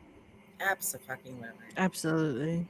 So, Teffy Wonder, come on, best, worst. And then we can get up out of here because the best, I ain't gonna hold you. Donald Trump saying that people was eating cats and dogs was crazy. Crazy. I thought we had reached peak crazy with they killing babies after 9 months. Listen, okay, best part was David Muir coming in with the fact check, like, sir, they don't do that. That's not true. Like, you're falsehoods. You are telling falsehoods on stage. You didn't talk to him. He did everything short of being like, nigga, you lying. Yeah. Exactly. Right. So David Muir fact checking him was the best part. The worst part, probably just having to sit here for an hour and a half and listen to Trump lie for an hour and a half and like spew, not like, even though like at some points it was entertaining, like a lot of it was just nonsense and lies, and me just wanted to go, you lie, sir, you lie real bad. And me wanting Kamala to be like, why you always lying, oh my god. I just wanted, the worst part about these debates is I want people to drop all the like pretense and pomp and circumstance and be like, nigga, you not shit. You not shit, and you a lying ass bitch. You ain't never like, gonna be shit. Right. Just once. I just want his them racism to be right. really showed in this debate, and I noticed it when they brought up whatever he said about his racism. Her just admitting that she was black. Sir, she's always said she was black. Right. She's always said that she has two different colored parents. Because I don't know which one of her parents. Yeah, I will say it was nice to get to see her talk live and not just catch the clips the next day on social media, because I didn't get to see the DNC live, so this was really nice to just to see her and see her just be like, oh, that's in right, real time. Be like, oh, this would be so nice. This would be so nice. But a lot of her talking points, like her policies and stuff like that, is stuff she went over at the DNC. So if you didn't get to watch it, then cool, you got to hear the policies here tonight, and that's great. But like, I was keeping up with it, so I already knew like a lot of the stuff that she already said. But them catching him in the lies was really like the best part for me. I'll wrap it up with this.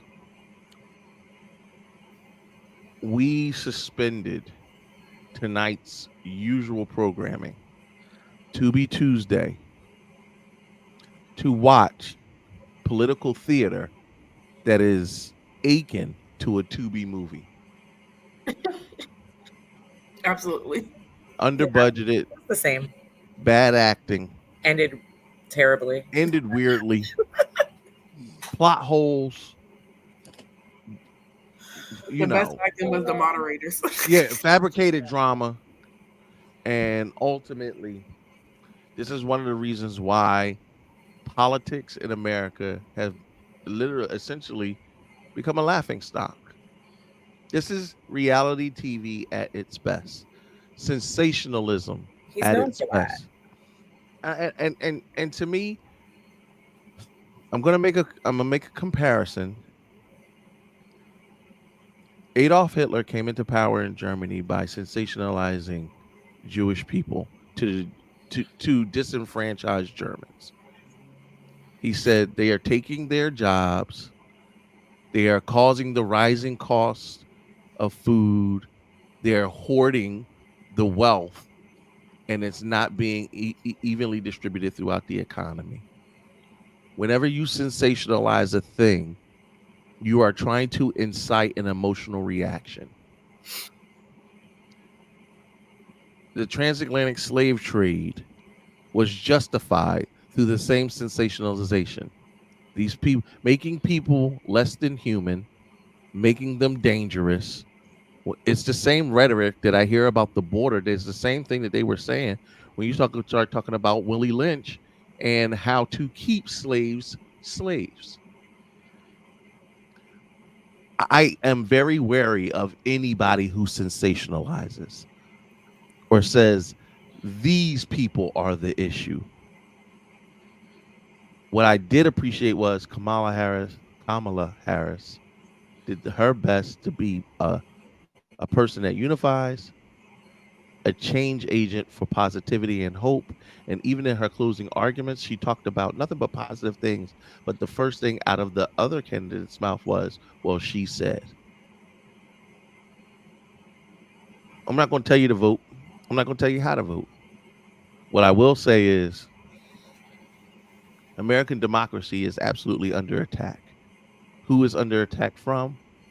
Well, that's for you as an informed citizen to make that assertion. For the panel, do you have any closing comments? I will say that the vice presidential debate is on October 1st. I want to see what JD Vance gonna be good, and Tim, that my boy. It's also a Tuesday night.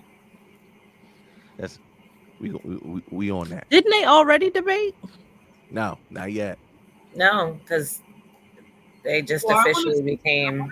I want to see what he says to what Trump said when he was like, well, I didn't get to talk to JD, so whatever JD said, I didn't say. Yeah. Blah, blah, blah. That's wild to me. How do you not know what your vice? But that shows. Don't get me started. Yeah. And don't get me wrong. I'm not trying to just highlight one side over the other.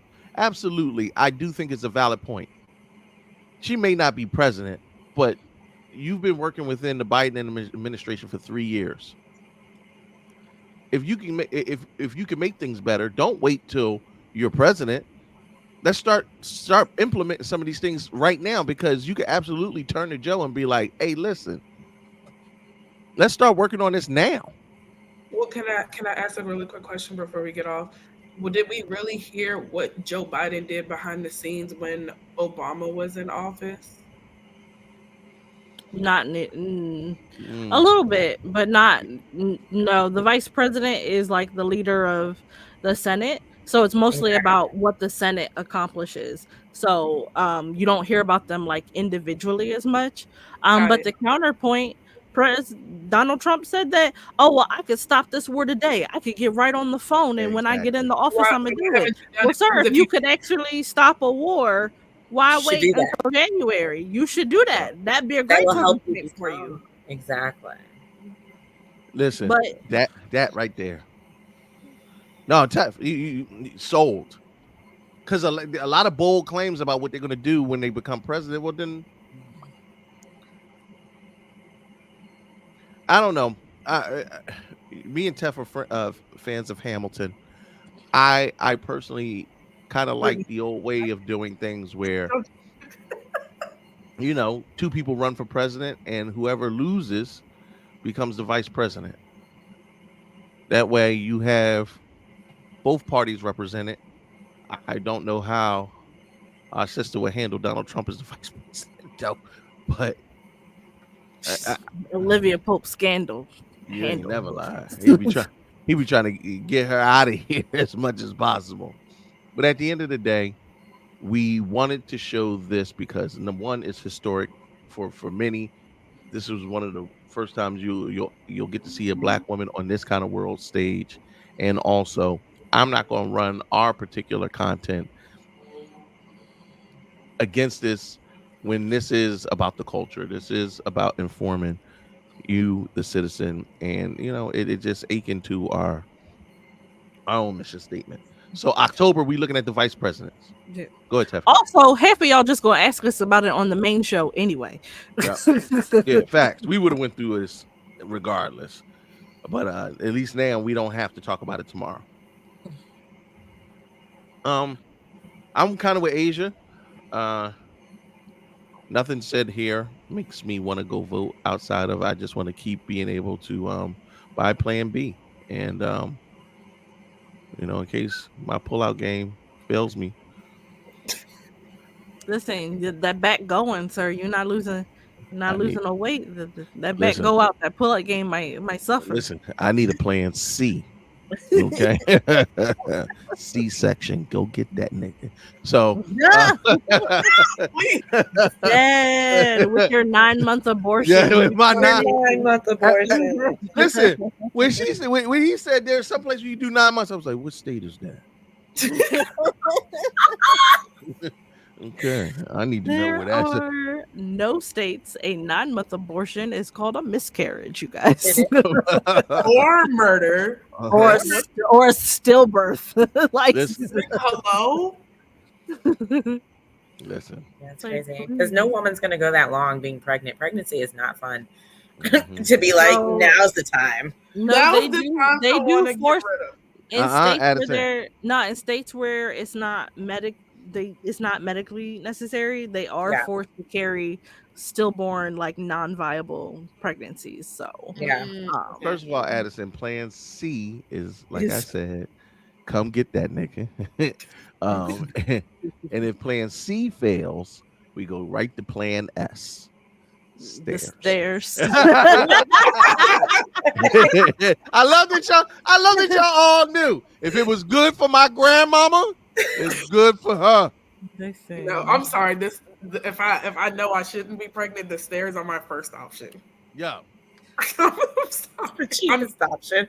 Yeah. It's that one. I saved All right. $50 and they're right there. Listen, all I'm saying is we joke. We are yes, we are terrible. But I mean, at this point in the game, we just talking about real facts that people really care about. People absolutely care about the overturning of Roe versus Wade because of women's health rights and women's reproductive rights. The economy is the other really big, I think, one thing that affects all of us because, gas, food costs are insane right now. And the rising cost of, and that's the other thing I wanted them to talk on. Not only the rising cost of housing, but the rising cost of childcare. Yeah. Yeah. Because whether we know it or not, even for me as a single person, I don't have no children, but they raise my taxes to pay for schooling. Like single people help pay for public schooling and whatnot. That all that stuff. And when we gonna start paying teachers? But that all right. Either way, too much to talk about. Tax the rich and ease up on the middle class. You could afford to pay these folks some more. But politics. If y'all appreciate more content like this, just hit the heart button on our live streams. Send us love reacts and whatnot, and we'll keep doing more content like this. We do have a branch of the Head Nerds in Charge called HNIC North that is more politically geared and more political content. As always, we go where the interest is. We are a media news outlet, and we absolutely do cover most pop culture and Black culture news. But as with all things, we like to make sure that we are an informed people. So thank y'all for supporting this live stream. I think we peaked out at almost 75 people at one time. Shout out to Twitter for all my Twitter folks that's out there. Follow us on YouTube, Head Nerds in Charge, and Facebook, Head Nerds in Charge. And thank you for all my YouTube and Facebook folks because we didn't get shut down. Yeah. I was on YouTube making sure that yeah, they let us rock. I appreciate. I'm surprised Facebook let it rock for real. I think a bunch of people were doing it. I've seen a lot of other people doing the same thing, and so they really couldn't do. Okay. Well, good. Well, leave us alone because everybody needs to see this, and we just helping to raise the awareness. And honestly, I could talk. I mean, we could listen to all these suits, but man, they not affecting what we do. They making money. You want to hear the voice of the people? Come talk to us. They got to go to work tomorrow after doing this live stream. What time is it? 11:14. Quarter after 11. Oh no, I gotta finish watching Game of Thrones. All right, look, y'all. Thank you. Much love to my panelists. Thank you to Teffy Wonder, Asia, and of course Britt from the UNAB. Definitely check them out on the weekends, and you can check out me and Teffy Wonder tomorrow. Oh no, are we doing a show tomorrow? Oh, don't worry about We're it. supposed to be doing a show tomorrow. Okay, so tomorrow we're doing a show. Definitely pull up. We're almost at our 300 show, and Monsters Madness is coming up in October. So it's all hands on deck. So the whole HNIC crew, HNIC Network is going to be pulling up to have some fun. Thank you for watching. Come First, join the Merge On Army and help me sow chaos and dissent during Monster Madness. Okay, Teffy Trump. Thank you for watching our first official presidential debate watch party.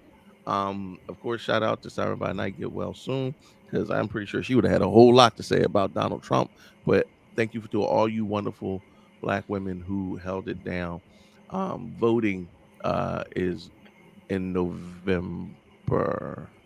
The first Tuesday in November. Thank you. That's when it is.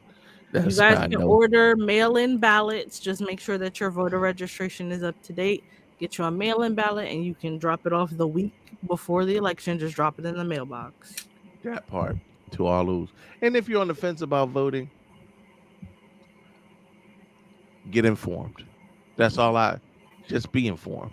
Because if you are not doing it out of ignorance or laziness, then that's, because if I lose my ability to if I can't get my $25,000 first time home buyer. Listen, I want that first business. I mean, that first anyway. Yes, I want my 5K. I want my the small business plan Bs. 50K joint. Yeah. Oh yeah, 50K. I want my plan Bs. Doggone it. All right. We get ready to get up out of here. As always, follow us on all social media platforms. And I don't even know how we officially close out of this thing, but I know exactly. I know how we close out of it. To all those who watch this and still feel like you should support Trump. Oh, brother, this guy stinks.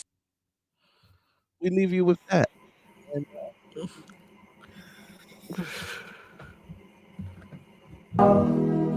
Still can't